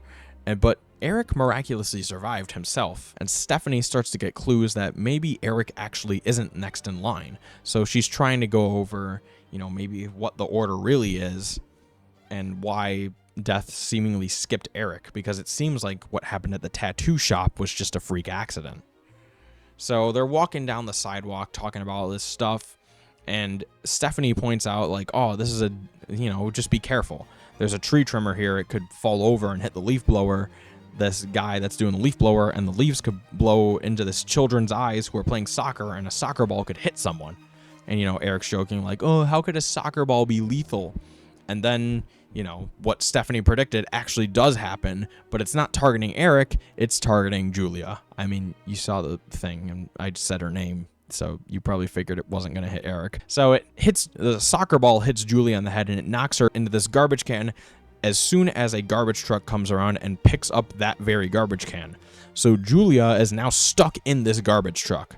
Now, I will say, I think the order of this thing where Stephanie immediately points out what's going to happen it's all right. I mean, it's not the most exciting kind of Rube Goldberg machine thing, but I think one of my favorite things about this is the whole garbage truck scene where we see Julia struggling in the garbage truck trying to get out, and then Stephanie's trying to reach her. They're holding hands, but oh my god, we get one of the best crushes in the series probably, where the garbage truck is doing its thing. It's crushing the garbage, and, Julia's trying to get out. She's almost halfway out, but then the thing, traps her between the wall and the crusher, and then her arm and half her head come off, and it looks so good. It's probably my favorite crush in the whole franchise, honestly. But the scene before is just kind of okay. There's some behind-the-scenes footage of this one, and, it's kind of neat to see how the trick was done. The payoff with the cut off arm and half the head being left is so good.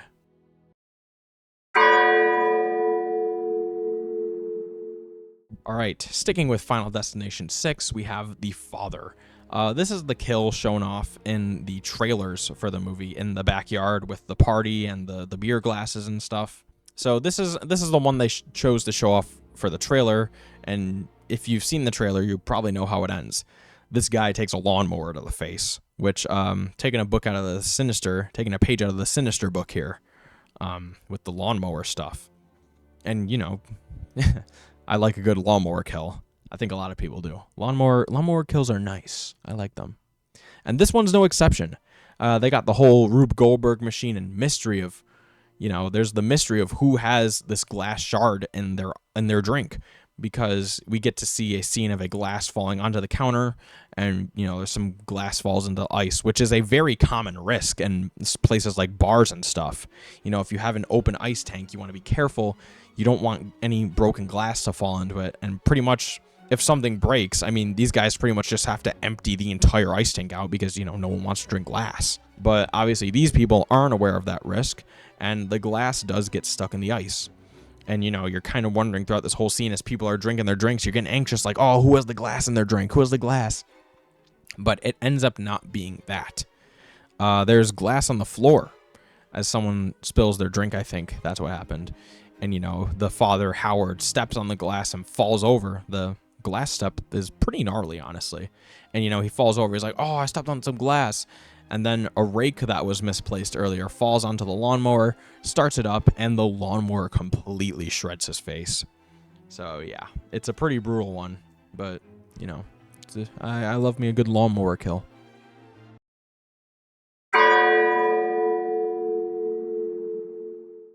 All right, now we're going to talk about the final disaster from Final Destination 3, Train 81.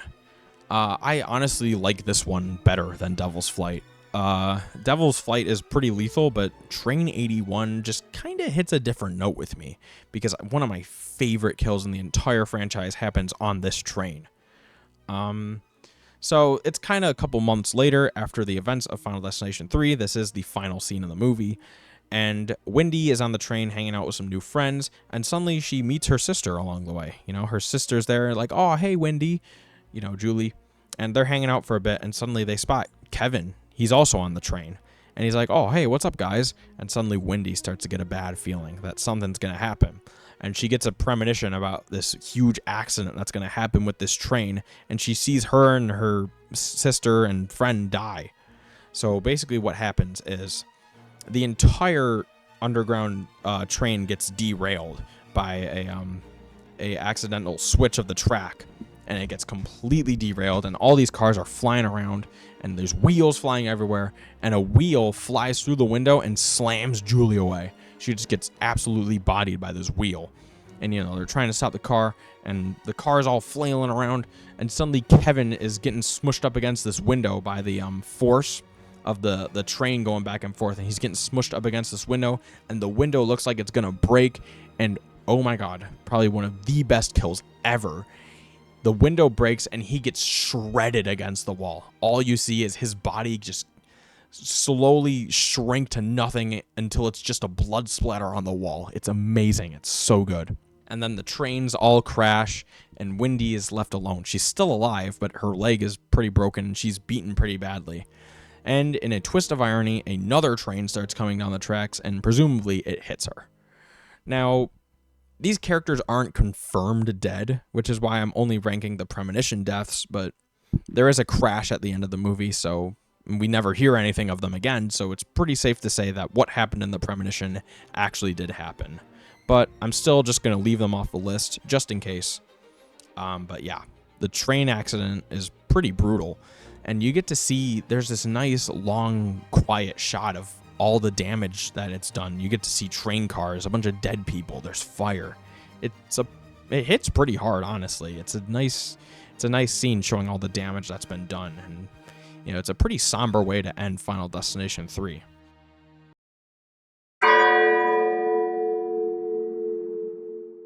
All right. So, remember that guy from all the way at the beginning of this video, Jim Block, the special agent from Final Destination 5? Well, we're about to talk about him right now. If you haven't seen the movie, you've probably guessed what's going to happen at this point with the main gimmick of Final Destination 5. And let's go over it. So, this is Peter's death. And yes, he only does get stabbed by a meat spit that we saw earlier in the movie. But there's a bit more to this. And the reason this death is this high up on the list is because of the scene before it. The scene before it is just, honestly, it's a creepy scene. So we watch as Peter kind of delves into insanity in this movie. He's incredibly distraught at the death of his girlfriend, Candace Hooper, who died in a gymnastics accident. And, you know, he's been pretty distraught. He thinks Candace was, you know, she didn't deserve to die. And he's all upset even more when he hears Sam say that in his premonition, his girlfriend, Molly, wasn't supposed to die. Molly actually made it across the bridge that collapsed, so she's fine. And this pisses Peter off. You know, Peter has been constantly thinking about the idea that William Bloodworth talking about, it's either kill or be killed. You kill someone and get to live more, or you just accept your fate. And Peter has been thinking about that pretty much the entire movie. So in this final scene where Sam and Molly are kind of having their own private date at this restaurant that Sam works at, Peter comes in and he's, you know, he looks like a crazy person. He's kind of disheveled. He's drinking a bunch of wine and he starts going about how he's trying to kill someone. And it's this pretty awesome monologue. He sounds genuinely insane and creepy in this monologue, and it's just awesome. And, you know, he's talking about how he's been trying to kill people all day, but he just couldn't bring himself to kill someone who didn't deserve to die. And as the butterflies grow in your stomach when you realize what's about to happen, Peter pulls out a gun on Molly and tries to shoot her because he thinks she doesn't deserve to live. So, and then it ensues this fight between Sam and Peter, and Molly kind of helps too, as Peter tries to kill Molly. And this is when Agent Block comes in to try and stop Peter from doing what he's doing, and Peter shoots up Agent Block. And then Peter goes, I have this life now, but you just witnessed the murder of a police officer, and I'm not going to spend my new life in prison. So he's still going along trying to kill Molly and Sam, and eventually he meets his fate when Sam stabs him through the chest with a meat spit. But it's a pretty nice scene, and honestly, it's kind of refreshing to watch a Final Destination movie with a human antagonist, because Peter is kind of an antagonist in this movie. I mean, he's trying to kill them. So, you know, he went crazy, and he's trying to kill them. So it is a pretty nice scene. I really like Peter as a character. I think he's pretty cool.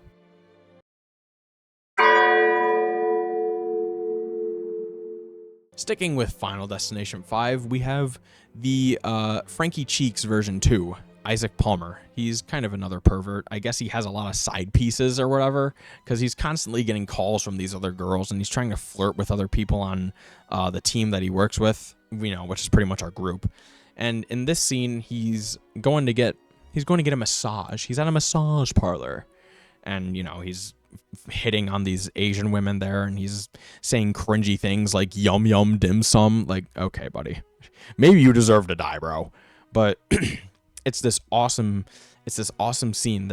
There's this whole comedic scene where Isaac thinks he's getting a erotic massage with this sexy lady, but it actually just kind of turns out to they kind of just send in this older woman, and he's like, whoa, where'd the sexier version of you go? And it's this whole like kind of funny scene. But then the tension starts to rise when she does acupuncture on him. And just in general, acupuncture just doesn't look satisfying. Like, I don't get how people can do that for fun or to relax or whatever. Like, these needles are going into you, bro. It just irks me. And it is a pretty anxious scene as you see all these needles get stuck into Isaac. And, you know, we saw earlier in the scene that a table support was kind of broken. So when the masseuse leaves and Isaac is left there with the needles, it's a pretty soundproof room. So as he tries to scream for help when a fire starts in the room, there's no one to come and save him. So he's trying to get away, but he suddenly falls face first off the table onto the ground, and then he gets up and we see that all the needles have been lodged further into his body, and it's so uncomfortable to watch as he starts to pull one of the long needles out of himself. And, you know, the fire gets worse as some alcohol spills and it catches fire. He goes back, he gets blown back to the wall, and, you know, he thinks he's safe until one of the shelves above him come loose, and a giant, hefty-looking Buddha statue falls onto his head and crushes him. Which is ironic because, you know, before the whole massage thing, he patted the stomach of the statue, and patting the Buddha's belly is bad luck. So it's one of those ironic foreshadowing moments. But it's a pretty tense scene with the whole acupuncture component.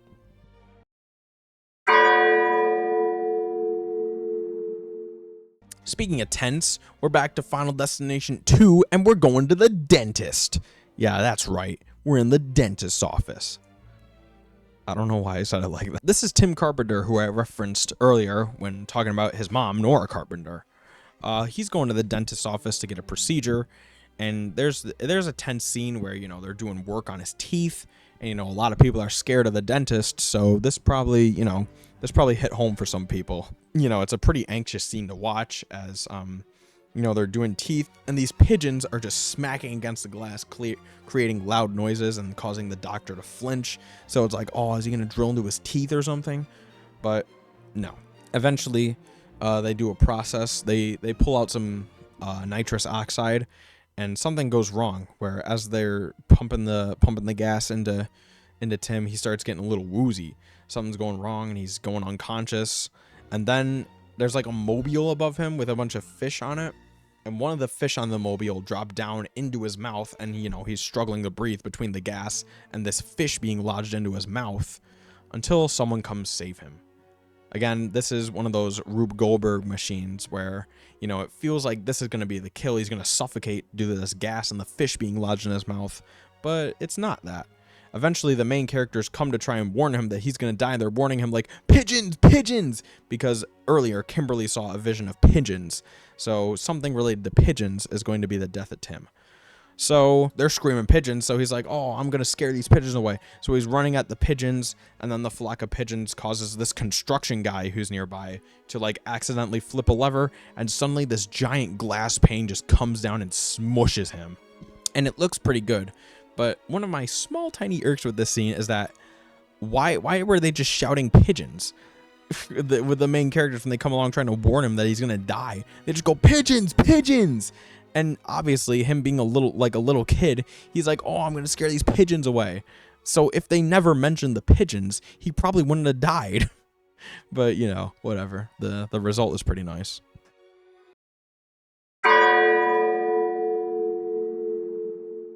Now we're returning back to Final Destination 5 with a sort of stinger kill. And we're talking about Dennis Lapman, the guy played by I can never remember his name. The guy, he's from Krampus and The Office. You know, that guy. So unfortunate that I can't remember his name. Anyways, he kind of plays the boss of the company that these guys are from in Final Destination 5. And, you know, they're going along. This is directly after Roy dies, by the way. Nathan pushes Roy and he gets the hook to the jaw. This is directly after, and there's some commotion going on, and Dennis enters and he's like, what happened? And Peter's interrogating Nathan about if he killed Roy or not. And, you know, Sam's all like, someone's gonna die. Who's next to die? And then suddenly we just see a wrench fly off this conveyor belt, and it gets slammed into Dennis's face, and it goes across his eyes, and we get to see this insane shot of him lying on the ground with the wrench like lodged in his head, and his eyes are completely taken out, and there's all this blood and gore, and it looks nice. It is a nice scene. And then afterwards, it's kind of funny because Sam goes, Dennis was next. And then Nathan goes, yeah, no shit, because obviously this guy just died in front of him. So it's a bit of a stinger kill that you don't see coming, and it looks nice.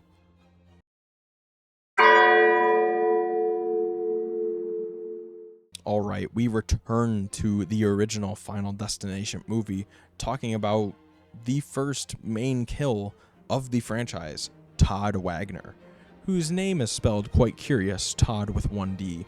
And, you know, it's for a reason, because Todd, you know, spelled like that in German means death. So already an omen of death and a reference to the fate that Todd will meet. So it's a bit of an iconic scene where Todd's in his bathroom and his toilet starts leaking water, and he's listening to a radio. There's a clothesline above his bathtub, and, you know, there's clothes on, and he's fixing it. And as he goes to step back, he slips on the water that's been leaking from his toilet, and the clothesline, you know, wraps around his neck a bunch, and he falls into the bathtub, and he starts being strangled by it. And it's this long scene where, you know, we watch Todd just get strangled and hanged to death. You know, he's trying his best, he's struggling, and eventually we watch his eyes like go all bloodshot and blood fills his eyes. And it's this horrible scene of him like trying to scream for help and claw at the line, and his feet are kicking in the tub, and then he just goes limp. It's a pretty impactful way to start off the, oh, maybe death's not finished with us yet type of thing. Because at this point in the movie, we just watch a plane explode, and, you know, we're not really sure what's going to happen until we see some curious things starting to happen in this bathroom. And that's when we realize that death is serious. Deathly serious. Yeah, see what I did there? All right.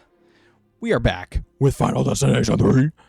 I think Final Destination 3 probably has a lot of the best deaths in the franchise. I don't know what that has to do with this, but, you know, it's midway through the movie, and our two main characters, Wendy and Kevin, are just figuring out what's happening. You know, they realize that the pictures, you know, they've gone through the whole 180 thing. They're realizing the pictures are clues as to how people are going to die, and they're struggling with the third person, Luis Romero. It's going to crash! The hydraulics, the coaster! And they successfully figure out what's going to happen, you know, what's going on with the picture. You know, they point out the Sultans, which is the sports team that Lewis plays for.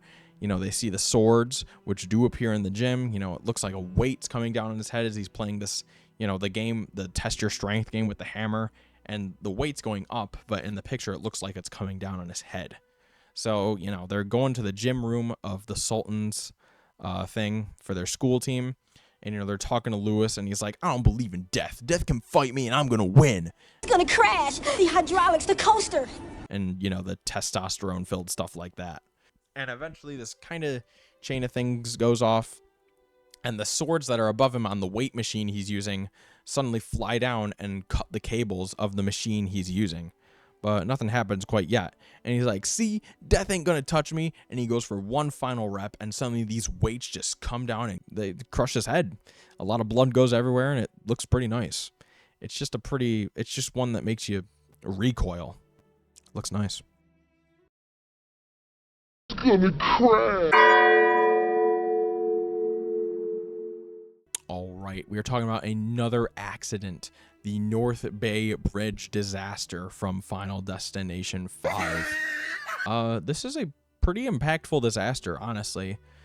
Basically, these guys from a company are going on a work retreat, and, you know, they're going across this bridge, and this bridge is kind of just having construction as people go across it, which is probably a bad idea in the first place, but whatever. You know, we see people cutting holes in this bridge, and, you know, there's construction stuff going on, and suddenly a bunch of wind comes by and, you know, starts shaking this bridge. Suddenly cables start going loose and cracks are appearing in the bridge in this premonition, and, you know, people are like, oh, we gotta get off. So they get off the bus and, you know, the bridge is cracking, like, almost pretty much right where they're standing, and Peter's girlfriend Candace is unfortunately the first to fall, and she gets impaled by the mast of a boat that is going by as this bridge is collapsing. So people are going around, they're all getting off the bus, except Isaac, who stepped into the bathroom to go on a call with a girl, and the bus has fallen off the bridge at this point, and Isaac is in the bus still as it's falling. And one of my gripes with this is that he falls down to the bottom of the bus, like the end that's going down, when he should just be getting propelled into the back because, you know, gravity. But whatever. He's in the front of the bus, and the bus crashes against the water, and he dies in the bus. So Sam is trying to help people across the bridge, and first he helps Molly, who does successfully make it across the bridge. As mentioned previously, Molly does not die in this premonition. She actually does make it. And then next, Sam tries to help Olivia cross the bridge, but because she needs glasses and she previously lost hers, it's kind of hard for her. So she's hanging on best she can, but eventually she falls as she's trying to cross this, like, kind of beat up section of the bridge. She falls into the water.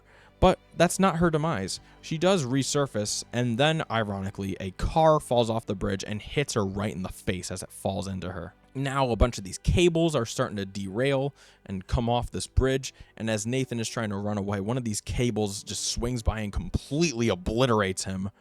And then Dennis falls off the bridge, and he's hanging on with his hands. You know, he's trying to climb back up onto the bridge, and then one of the loose cables causes a vat of tar to spill over, and this hot tar falls onto him. And one of my favorite parts about this is the tar is so hot it completely covers him, and he's screaming, and as he falls off you see the skin of his hand hanging on fall away, and it looks so good. And then we're down to our last three: Molly, who already made it across, Sam, and Peter. Peter jumps onto one of the railings of the bridge as we just get a long shot of this entire bridge just falling away into the water. Just absolutely insane. And Peter's trying to climb back up onto the bridge as he's on this railing, kind of using it like a ladder, and there's this truck right by them full of metal rods and metal sheets, and the metal rods fall off first and get Peter. So Peter gets punctured by a bunch of these metal rods and he falls down to the water. And then Sam's turn is next. A metal sheet falls off and just kind of cuts Sam in half as the end of this premonition. It's a pretty intense disaster. I mean, a lot of people cross bridges every day, and I'm sure bridges make some people anxious. I mean, you're just going across this thin piece of road that's suspended high above a bunch of water. It is a little anxious going across some of these bridges, and this movie takes it to the extreme with an insane accident with a bunch of cool kills in it. And I just love this disaster so much.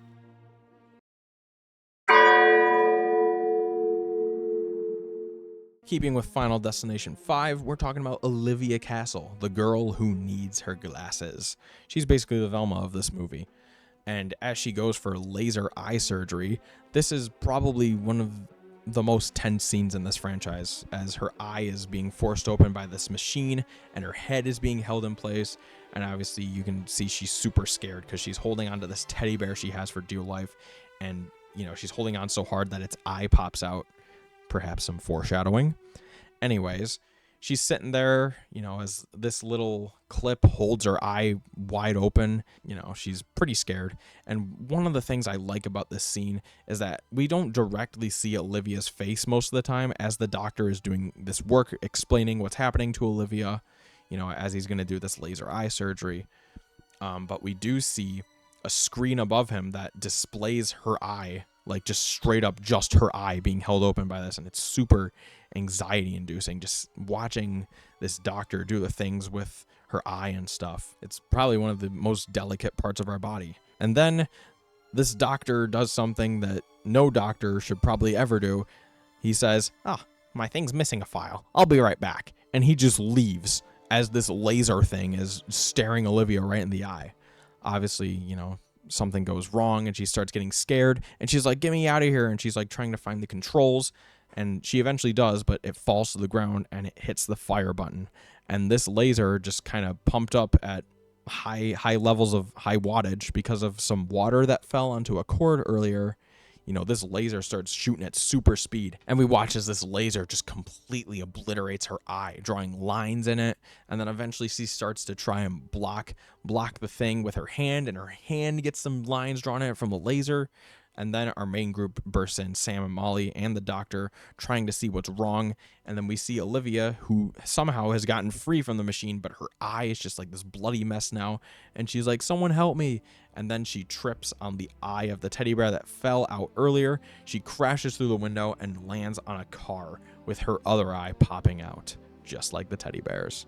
And then there's this very necessary scene of a car just running over her eye, and there's a pop noise and whatever. But it's a pretty tense scene with the whole laser eye thing, and her eye getting shot up by this laser, and then it falls out. It's kind of intense, and it makes me never want to get laser eye surgery, like, ever.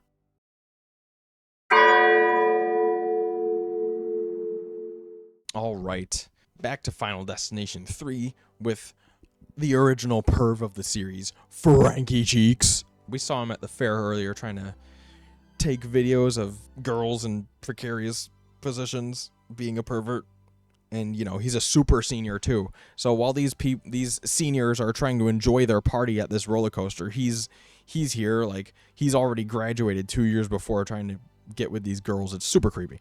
Anyways, that is completely unrelated, just trying to give you an idea of his character. So yeah, our characters are in a drive-thru trying to figure out the whole picture clue thing. And they're going through and discussing discussing the clue. They're looking at Frankie's picture, trying to figure out what's going to happen to him. And they're in this drive-thru at this burger place. And there's a bunch of weird stuff going on. There's a car up this hill a couple ways back, and then there's this Heist Pale Ale truck that drives by and starts backing into their car for some reason, trapping Wendy and Kevin in their car. So they're like, oh, we got to get out of here. This car is trapping us. We could be next. So they're trying to drive through, and they're honking at the person in front of them who we can't see who it is, but they just flip them a middle finger. They clearly don't care.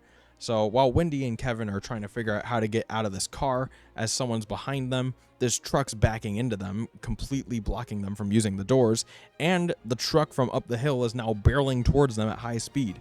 Eventually, Kevin kicks out the front windshield, and they both escape the car as the truck hits the entire line, and this car motor flies out, and the fan blades of this motor just slice open the head of the person in front of them, who happened to be Frankie Cheeks. It's a pretty visceral death for just a frickin' drive-through. Like, you wouldn't expect a drive-through to be lethal, but somehow this movie makes it happen, with a car motor flying out and the fan just slices his head, and then there's a scene where we get to see the carnage, and the fan does one little extra spin, his head just flops forward, and it's pretty bloody and gruesome.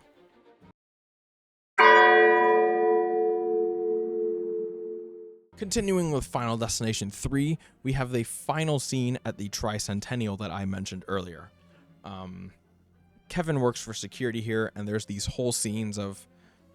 whole like action-packed scene where they're trying to save Julia from dying because they realize that she was on the ride when it happened, and she, is very evidently still alive.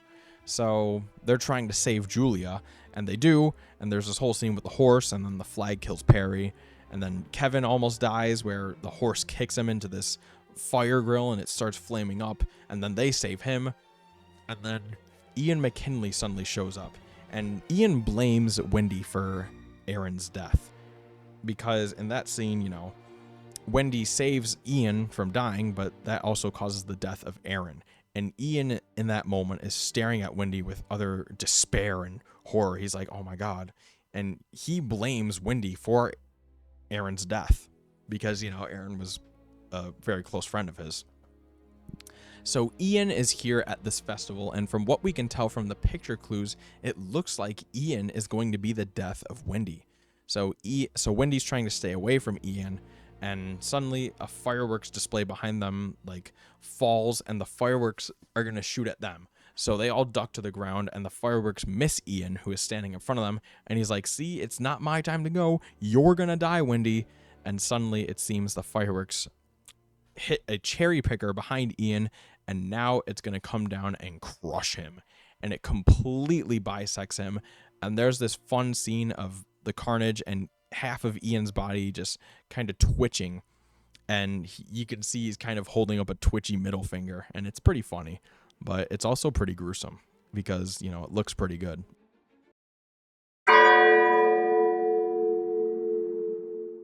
All right, this is our last singular kill from Final Destination 2, Mr. Evan Lewis, the first one to go. So, Evan Lewis. What happens to him? Well, there's this entire scene of him. It's a whole nice Rube Goldberg thing where he's in his apartment and he throws some spaghetti out the window. Right? And then he's going to make some more food. And then as he's looking in the fridge, we see a message on the front foreshadowing what's going to happen. It spells out, hey, E, like a hey, Evan, almost like, he's supposed to look there. And then the H falls into this box of Chinese noodles that he's about to cook. And now it just says I. Maybe some foreshadowing. So he's going to cook some mozzarella sticks and the Chinese noodles, but because of the magnet that he's trying to cook in the box of noodles, it starts a fire. And this causes the mozzarella sticks to start burning, and that also causes a fire. And, Evan, having just won the lottery, he has this, lucky ring, I guess, and it kind of just went down the garbage disposal. So he's trying to reach in, trying to get this ring, but his hand's stuck, and now there's this giant fire that he's trying to prevent and get away from. And eventually he does get his hand unstuck from the garbage disposal, and he's trying to get out, but death slams all the windows shut. But Evan, being kind of smart, he grabs a chair and breaks out the window and escapes as soon as his apartment explodes. So he survives the apartment explosion, and it seems like all is good. until Evan slips on the spaghetti that he threw out at the beginning and lands on his back just below a fidgety ladder. The ladder swings down and it almost comes close to touching him, and he's like, whew, that was close. But for some reason he stays on the ground and the ladder finishes its descent and slams right through his eye. A pretty nice way and unexpected way to end that whole scene of events. It's a nice scene of events, and even though Evan is kind of stupid and he caused his own death, it's still pretty fun to watch the whole thing, and there's some nice little foreshadowing in there, and it's just a nice scene in general.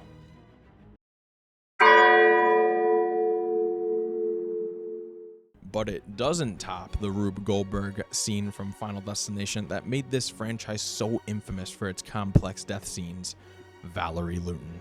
Valerie Luton, being super distraught from the whole Flight 180 incident, she's chilling at home and she's actually in the process of moving away because she's so scared of the incident and the school and even Alex, who somehow predicted the bombing of the plane. And she's packing up her stuff and getting ready to go, and she's making herself a cup of tea or water or something. And when she sees the school's logo, she freaks out and she throws the water, which, okay. And then she just decides, you know what, I'm just going to pour a cup of vodka. So she pours a cup of vodka, and the temperature change in the mug causes it to crack. So she's going around with it, and it's causing a trail on the floor from the kitchen to her computer. And she's looking at her computer, and the vodka from the cup starts dripping into the monitor, and then suddenly it explodes, and some glass shards get stuck in her neck, and she's trying to, I guess maybe hold them in. She's holding her neck, and she backs up into the stained glass window, and the stained glass window is of a knife pointing down, and when she gets blown into it, it looks like the knife is pointing at her chest. Some foreshadowing, perhaps. Anyways, she makes her way back to the kitchen, try and clean herself up, but the sparks from the computer that just exploded hit the vodka trail that led to the kitchen, and it causes this huge fire. And there's a bunch of explosions, and eventually it leads to her falling on the ground, and she's trying to reach for this cloth that she placed earlier, but they happen to be placed on a rack of knives, and one of the knives falls into her chest. And she's not dead yet, though, because Alex comes to try and save her, and in the process of doing so, another explosion is caused, and a chair falls over, causing the knife to go further into her chest, and then she officially dies. It's a pretty intense scene for this movie that, so far, have had some relatively simple kills. Like I said, this movie, the kills aren't super bloody or gory or whatever, but they get the job done. They are pretty effective, and Valerie Luton's death is probably one of the most effective in this movie. It's a pretty good scene.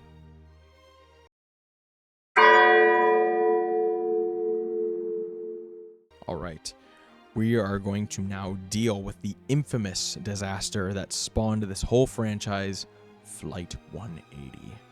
Oh yeah, Flight 180. It's a pretty good one. We get to watch as Alex has this premonition of the plane suddenly going wrong. Something suddenly goes wrong with the plane. There's some turbulence, and then there's a fire, and then some explosions start, and the wall of the plane opens up, and Miss Valerie Luton is trying to save her students from death, but unfortunately she's too late as the entire row of chairs just gets whisked away, and Valerie Luton is sitting there crying as she watches the students just fly out of this exploded wall in the plane. And there's a bunch more explosions, and the final scene of this premonition is just Alex burning up in this explosion, and it's a pretty intense scene.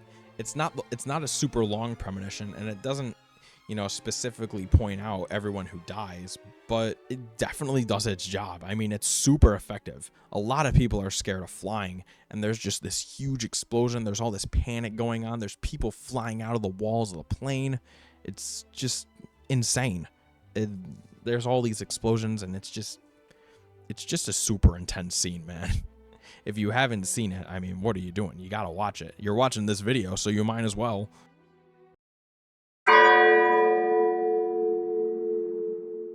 All right, we got another double kill on our hands, and this one is from Final Destination 6.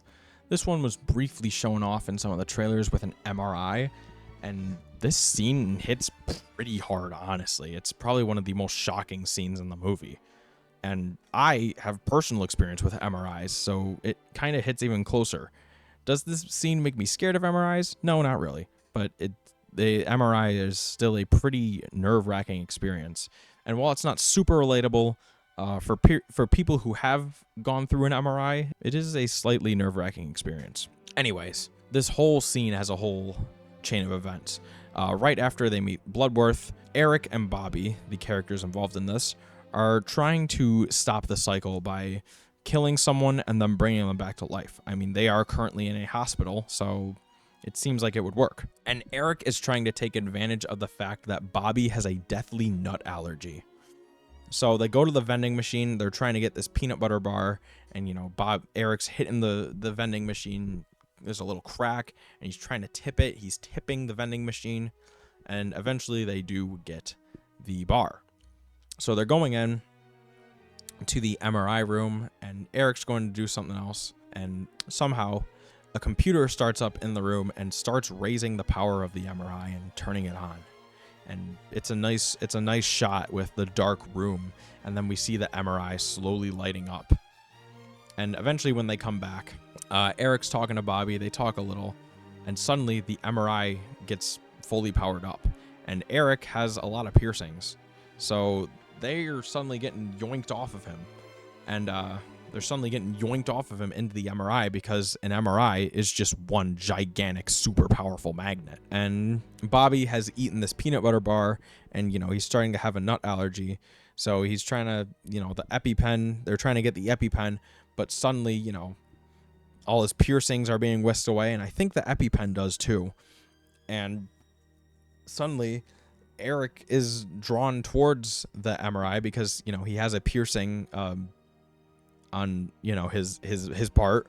It's a very odd scene. I know what they're trying to do with it, and it looks painful, but it's just I didn't register at first because obviously whatever, I'm gonna stop talking about it. So he start getting pulled toward the MRI, and things suddenly turn really gruesome when this folded up wheelchair starts flying towards the MRI, and Eric is suddenly being pushed into the tight circular opening of this MRI, and he's getting folded in half as he's getting pushed into this MRI by the thing, and the like pipes of this wheelchair start coming out too, and they're poking through his chest, and they're impaling him. And it's a nice little reference because on his chest is a skull tattoo, and the way the pipes kind of go through his chest, it almost looks like the banner or the thing, like the screen for Final Destination 5 with the skull and all the spikes going through all the skull. It's kind of like a reference to that, but it looks really nice where Eric's getting folded into this MRI, and the wheelchair is impaling him too. It's pretty gory. And, Bobby's still here. He's having the allergic reaction, and, he's trying to get up and get help. And then someone opens the door to the room, and the spring from the vending machine that's right in front of the door suddenly flies out and lodges into Bobby's head and pins him against the MRI. And the spring does a little twirl, and some blood comes out, and his head is like completely crushed. And it's just this insane scene with this MRI. Now, as a person that's always been aspiring to write something related to horror and is kind of just obsessed with horror in general, I've always wanted to take advantage of an MRI in some horror thing, and I'm so glad that Final Destination was the one to do it, because truly going to an MRI can be an anxiety-inducing experience. I mean, you're surrounded by this giant magnet. You're not supposed to have anything magnetic around because, well, it could do what happened to Eric's piercings in the movie, and it makes this super loud noise. And personally, I get MRIs for my head, so they have to put my head in this cage, and it makes super loud noises. I can barely move my head around. It's a pretty anxious feeling, but I'm glad Final Destination was the series to capitalize off an MRI, and they probably did it in one of the best ways possible.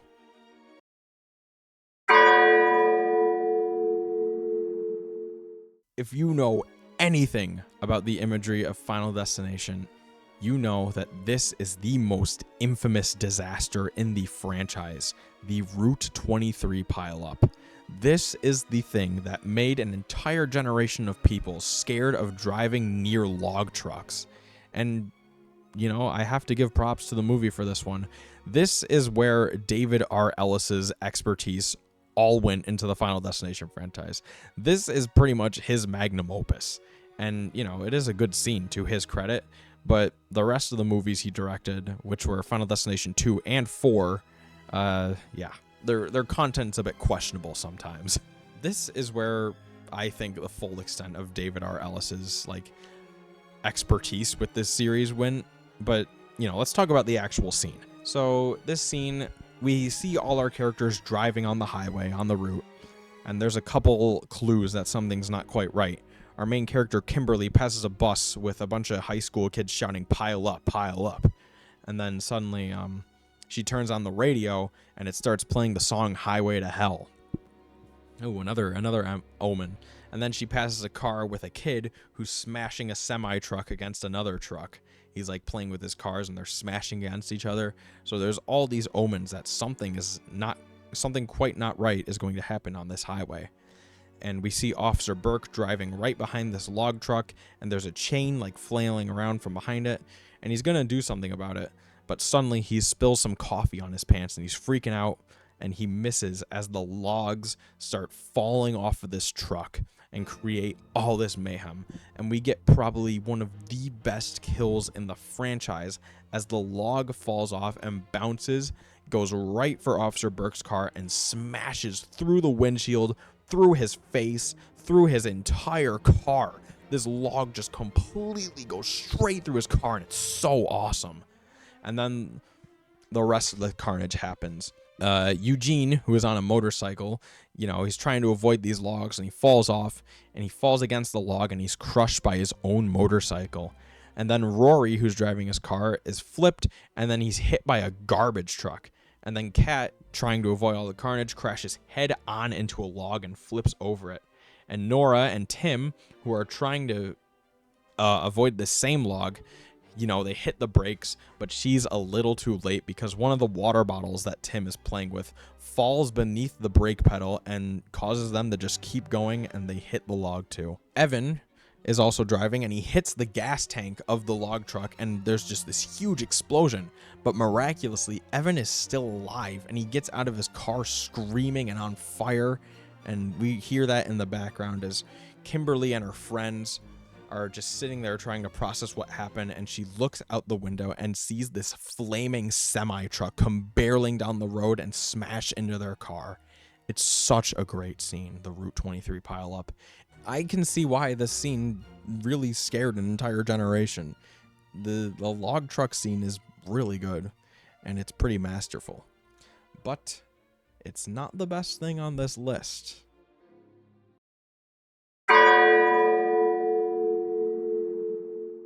All right, this is our final excursion into Final Destination 5. One of the best kills in the entire movie starts with the first kill of the movie, Candace Hooper, the gymnast. She's getting ready to do some gym stuff, and you know, she's expressing some concern to Peter about doing this. Something just doesn't feel right. And you know, she's playing with her lucky bracelets around her hands, and one of them snaps. It seems her luck has finally run out. So she's doing her whole routine. Eventually she gets to this one of the brown balance beams. She's going along that, and she's doing this whole routine. And there's a fan, like, cooling unit above them that's not working properly, and one of the screws is coming loose. And a screw falls all the way from the conditioner and onto the balance beam that Candace is on, point sticking up. And there's this tense scene of Candace doing her routine while just narrowly avoiding stepping on this screw. And it's obviously not the most gruesome thing in the world, like stepping on a screw, like it's gonna hurt, but it's just done so well. The camera work, you know, it's so tense just watching her dance around this screw, you know, hoping we know something's gonna happen, and it's definitely related to this screw. But she does complete her routine all without stepping on the screw. So she gets off the balance beam, and we are momentarily relieved until she steps near this faulty wire, and a puddle of water from the dripping cooling unit starts going towards her, like the water is hitting the electrical cable that's broken, and she throws a towel down. Still, this movie, it's trying to hit us. It's trying to trick us. So she goes on to a beam to do her next routine, and this beam is kind of loose. As people have been doing their loops around this bar that people swing around, the screw is coming loose, and it seems the beam is getting looser and looser. And suddenly, another girl that's also on the balance beam steps on the screw and screams as she falls off, and she hits a bin of talc powder or chalk, and it flies into this fan, which blows into Candace's face, and she accidentally dismounts from the bar, gets some airtime, and just falls and completely bends over backwards. It's this gruesome sound as she ragdolls to the ground. Her back is completely broken. Her legs snap open in this horrible dismount. And obviously Peter is horrified by this and the rest of the people around her, as her body is just completely destroyed by landing the completely wrong way. The scene is so tense, it's done so well, and it's truly a chef's kiss on this movie. It's just such a good kill.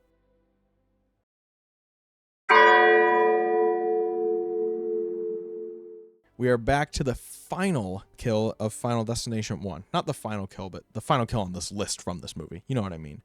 And this is the one I referenced all the way back when we were talking about George being hit by the ambulance. Raise your hand if you remember that. This is the kill I said it was trying to capitalize off of.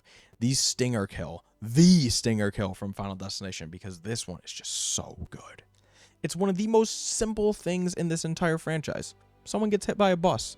It's that simple, but it's just done so effectively. There's this whole scene where Alex and Clear are talking at the coffee shop, and Alex sees the reflection of the bus, but then he looks onto the road and sees no bus. Seems like something's going to be happening with a bus. And suddenly, all our characters are converging. We see Carter driving down the road, listening to some Into the Void by Nine Inch Nails. And he is driving, and he sees Alex, and then Billy Hitchcock is on his bike, also coming over here.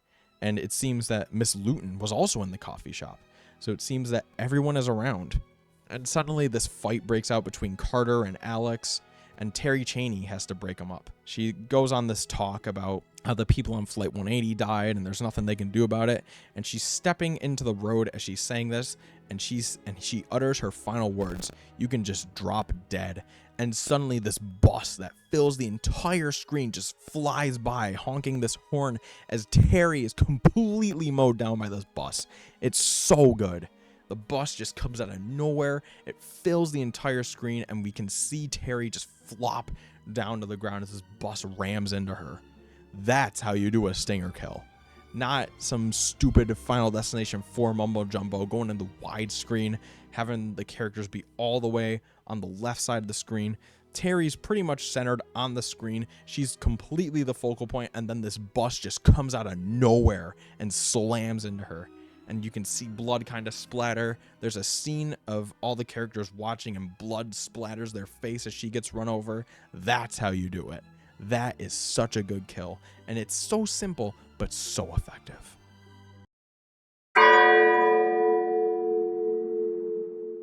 But it's not as effective as probably one of the best kill in the entire franchise. The tanning bed double kill. Oh my God. This one is so infamous. So we see these two girls going to get a tan. I think it's either for the funeral they're having about the class that died in the roller coaster disaster, or their graduation. Either way, they're going to the tanning salon to get a tan. And already, tanning beds just kind of make me nervous, because it's like, you know, you're sitting on this bed with these UV lights just coming down on you. Like, how is this healthy for you? But anyways, they're getting a tan, and, you know, there's this kind of spicy scene of the girls in the tanning bed, and they're listening to Love Roller Coaster, which, an omen of death, because, you know, it's a song about a roller coaster, and we just witnessed a roller coaster disaster. So while the song does fit the mood of the scene with, you know, them being in the tanning bed, it's also an omen of death as it relates to a roller coaster. I like that. Anyways, as these girls are getting their tan, just chilling in the tanning bed, one of them brought a slushie in because they are a bit ignorant of the rules, and the slushie starts dripping onto this, like, kind of temperature control box maybe, and it starts upping the wattage. And, you know, things are getting more powerful. The temperature starts going up, and eventually the girls are like, oh, it's getting a bit hot in here. And they're trying to get out, but one of the flip phones ringing in their coats topples this coat rack, and it falls onto a shelf, which causes the whole thing to fall off. And the shelf bar gets lodged in one of the tanning beds, and as the girl tries to lift up the tanning bed, it suddenly stops the other one from lifting it up, and now they're in this stalemate of pushing up on the beds, but the board is keeping them from getting out of the tanning bed.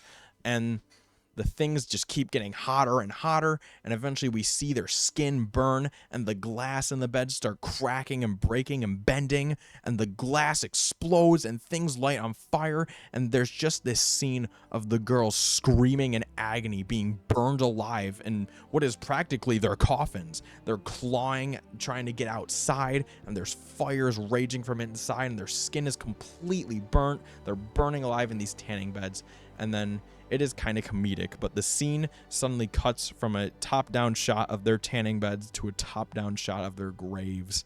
And it's just kind of this comedic, dark comedic Breaking Bad type cut. And it's just, oh my God, it's just one of the most perfect scenes in this franchise. It's so impactful. It's so horrible. And it's just, I love it in a macabre way.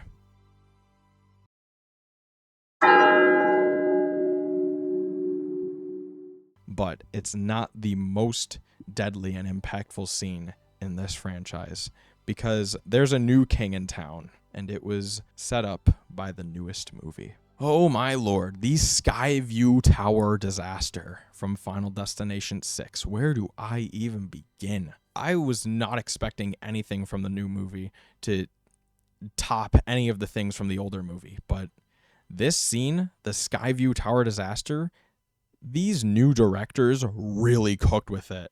This is the most insane scene in a Final Destination movie. It is so perfect. And it takes place at a sky tower. Already, those make me anxious. Like going way high up into these little needle-looking things with only a disc to stand on. And you're so high up in the sky, and there's these elevators, and it already makes me nervous. And Final Destination 6 already makes me not want to go in one even more, because this is an insane scene. And it's the first disaster to boot. So this is a pretty big scene for this franchise. So let's go over it. Obvious spoilers. Iris and her date Paul are heading to the Skyview Tower to have a good time. And this is where Paul plans to propose to Iris for a date they're having. And they go up, and there's this statue outside of this big metal crab statue. And I don't remember in the movie if someone got impaled on it, but I feel like no one did, and that made me a little sad, because as soon as I saw that crab statue, I figured someone was going to fall from the tower and land on the spike of the crab statue, but I don't believe anyone did. Anyways, they're going up in this elevator, and it's a little rickety, but you know, they're going around. There's a bunch of stuff that makes Iris nervous. For example, there's a dance floor that's completely made of glass, and you know, there's people dancing on it, and someone is singing the song that goes, "You make me want to shout." Further evidence that this takes place in New York. I mean, it was pretty obvious from some of the first two movies, and the sixth one makes it even more obvious, but I feel like this franchise takes place in New York. Anyways, you know, they go up to the top of the tower so that Paul can propose, and there's a little kid that's been kind of being a little gremlin the whole time, and he's throwing shit, and he's throwing a penny. And the guard's like, "Hey, don't throw that penny off the edge, you could kill someone," which, by the way, totally isn't true. Someone tested it, that if you threw a penny off the Empire State Building and it hit someone, no one would die. It's just a little penny. But anyways, I like that little play on the idiom, I guess, where, you know, if you throw a penny off the top of the Empire State Building, it could kill someone, right? And they kind of take advantage of that little saying in the scene, which I thought was really cute. But anyways, this kid throws the penny of doom, and it gets sucked into some ventilation system as it, like, you know, spins in the air, and, you know, it starts a gas leak. And there's a part from a chandelier above the dance floor falls, and it makes a little crack in the glass dance floor. And as the band is playing, Iris gets progressively more nervous, and suddenly one of the support beams the integrity starts to be compromised, and the glass dance floor completely breaks as her and Paul are dancing on it. And Paul and a bunch of people fall out and hit the steel beam supports and fall to the ground. And Paul is trying to hang on for dear life, but since the thing is like completely made of glass, it's like shredding his hands. And, you know, he falls. And eventually he does fall, and he hits his head on the support beam as he falls down. And it's just really unfortunate. And then obviously this causes a commotion, and a woman starts running, and suddenly, you know, she passes by where there's cooking and fire. I think it's a hibachi grill, and she suddenly gets set on fire. And then she's running towards where the gas leak is, and the entire half of this tower just completely explodes. And it burns a lot of people, including one of the moms of a son we saw earlier who was playing in the band. It completely obliterates her.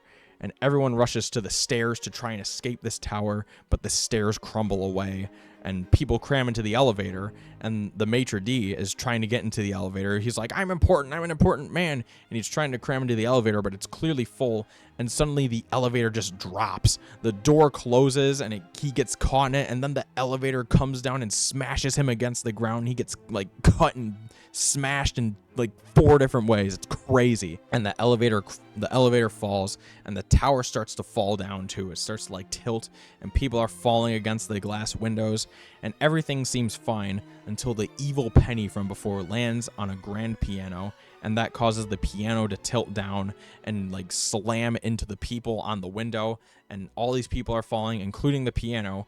And the kid who actually made it down the stairway, and the one who threw the penny, thinks he's gotten home free, and he's walking away. And then the piano just completely crushes him in this absolutely visceral scene. And it's super bloody. And, you know, Irish is trying to save the little boy, the son of the jazz musician who got burnt up. And he's trying to save a little boy named JB. And since everything is completely falling apart, you know, she tries to hang on. But the only thing keeping her from falling is the ring that Paul gave her that was a little too tight, and it's only holding onto the ring. But the ring can only give so much against the power of gravity. So eventually she starts to slide, and the ring takes the skin of her finger away as she falls down, and both her and the little boy get spiked, and they fall to their deaths. I mean, I can only do so much with words and a couple like screenshots of footage. This is a truly brutal and insane scene from the Final Destination franchise. I mean, they really did cook with this scene. It's kind of insane. All the pieces coming together and stuff. And it's the longest premonition in the scene. So it's this long, drawn-out scene. It's so good. The rest of the movie is pretty good, but this scene was definitely the highlight. I mean, it's the #1 spot. It's just a crazy scene of people just getting obliterated. And it's just so good. Final Destination 6 was a pretty good movie, and I hope this inspires them to continue the franchise, and not in a cash grab way. But I was nervous that this movie was just going to be a cash grab, but I'm so glad it wasn't. Like I said, I think Final Destination is probably one of the most consistent horror franchises ever. And if they do a 7th one, I really hope it's similar to this, and they do something interesting with it. But yeah, that's the Skyview Tower disaster. It's so good. So, that was all the deaths and disasters from Final Destination ranked. And like I said, I'm just going to briefly go through a little mini ranking of all the disasters real quick. So, coming in 8th place from Final Destination 4 is the McKinley Racetrack. This is a pretty stupid disaster. Again, not very relatable, not very realistic, pretty stupid. 7th place, we got Taggart Theater, also from Final Destination 4.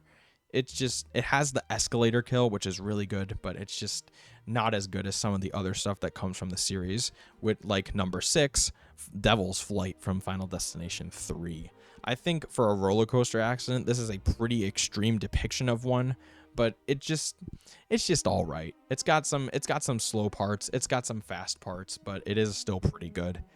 And number 5, we have Train 81 from Final Destination 3, the final accident, and a surprisingly brutal one at that.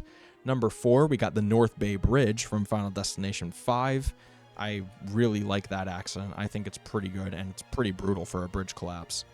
And coming in at number 3, we have Flight 180. Both of them, by the way, you know, whatever timeline or whatever each Flight 180 is on, you know, they're both pretty good because they're pretty much the same accident.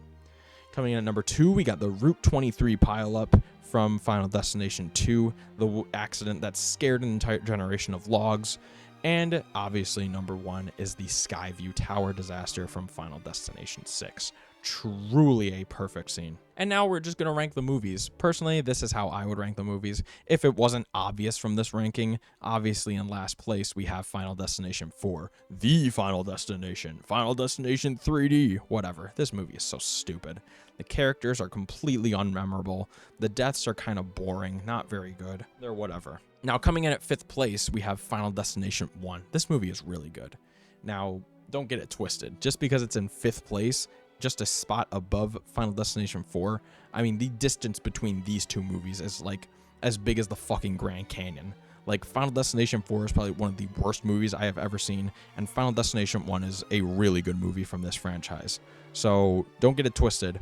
Pretty much everything after Final Destination 4 is just good. So Final Destination 1 comes in 5th place. It's what started off the series, and, you know, you can't blame it for being, you know, not as visceral and insane as some of the other movies are, because, you know, it was just starting. That being said, number 4 is Final Destination 2. I like this movie, but I've kind of grown to like it less and less as time has gone on. It's still a good movie, but, you know, it's just all right. Number 3, we got the new Final Destination 6. I really liked this movie, but I don't know. I had a weird feeling leaving the theater. Something irked me about it. I felt like there should have been more to the movie. I was a little underwhelmed with it personally, but that doesn't mean it wasn't a great movie. Obviously, I just gushed about how awesome I thought the Skyview Tower disaster was, and some of the deaths, it's probably the most brutal movie in the franchise to date. It has some of the bloodiest and most insane deaths in the franchise, and that's pretty good. It's kind of hard to do for this series. And coming in at number 2 is Final Destination 5. Before I watched this movie, I already knew about the prequel twist, but honestly, I really like the twist on the franchise in this movie. The kill or be killed mentality is honestly a really good addition to the death rules, and I think they do some really good stuff with that, both in this movie and Final Destination 6 too. So I just really liked it, and having Peter as a human antagonist was really cool. And my favorite of the series, one of my favorite horror movies, Final Destination 3. I don't know what it is about this movie that makes it my favorite. I just think it has the best deaths overall. Both the accidents are pretty good, obviously, and, you know, it has some of my favorite deaths in the franchise. And I think this is the one that turns up that irony and foreshadowing I like about this series so much. I like looking for the little clues, like finding the 180s and finding how people are going to die through the pictures and, you know, all that stuff and all the music. I really like all those omen of death foreshadowing stuff, and this movie I think cranks it up the highest, and that's why I think I like it so much, on top of just the insane amount of brutal deaths in this one. So yeah, that is Final Destination completely covered. I kind of hope they continue this series, but if they don't, that's fine with me. But I really think if they wanted to, the concept is just so broad that you can really do anything you want with it. I mean, there's so much potential with the concept of cheating death and then coming back in crazy ways. I think it's just so good. But if they stopped at 6, I wouldn't mind. But I think this franchise still has some great potential. They could even start re-releasing the books. And if they do, I might rank those too, like I'm doing with Goosebumps. But yeah, that is Final Destination as it stands so far, completely covered. It's one of my favorite horror franchises. It is my favorite horror franchise, honestly, because it's just so consistent, so cool, and I love the concept. One of my favorites. So yeah, I just wanted to make a quick video about Final Destination because I really like it, and, you know, I've already gushed about it enough. Concerning other series on this channel, I'm planning to bring Yokai Watch back soon. We're still continuing World of Horror. I'm going to bring a new game to the channel, Look Outside, pretty soon.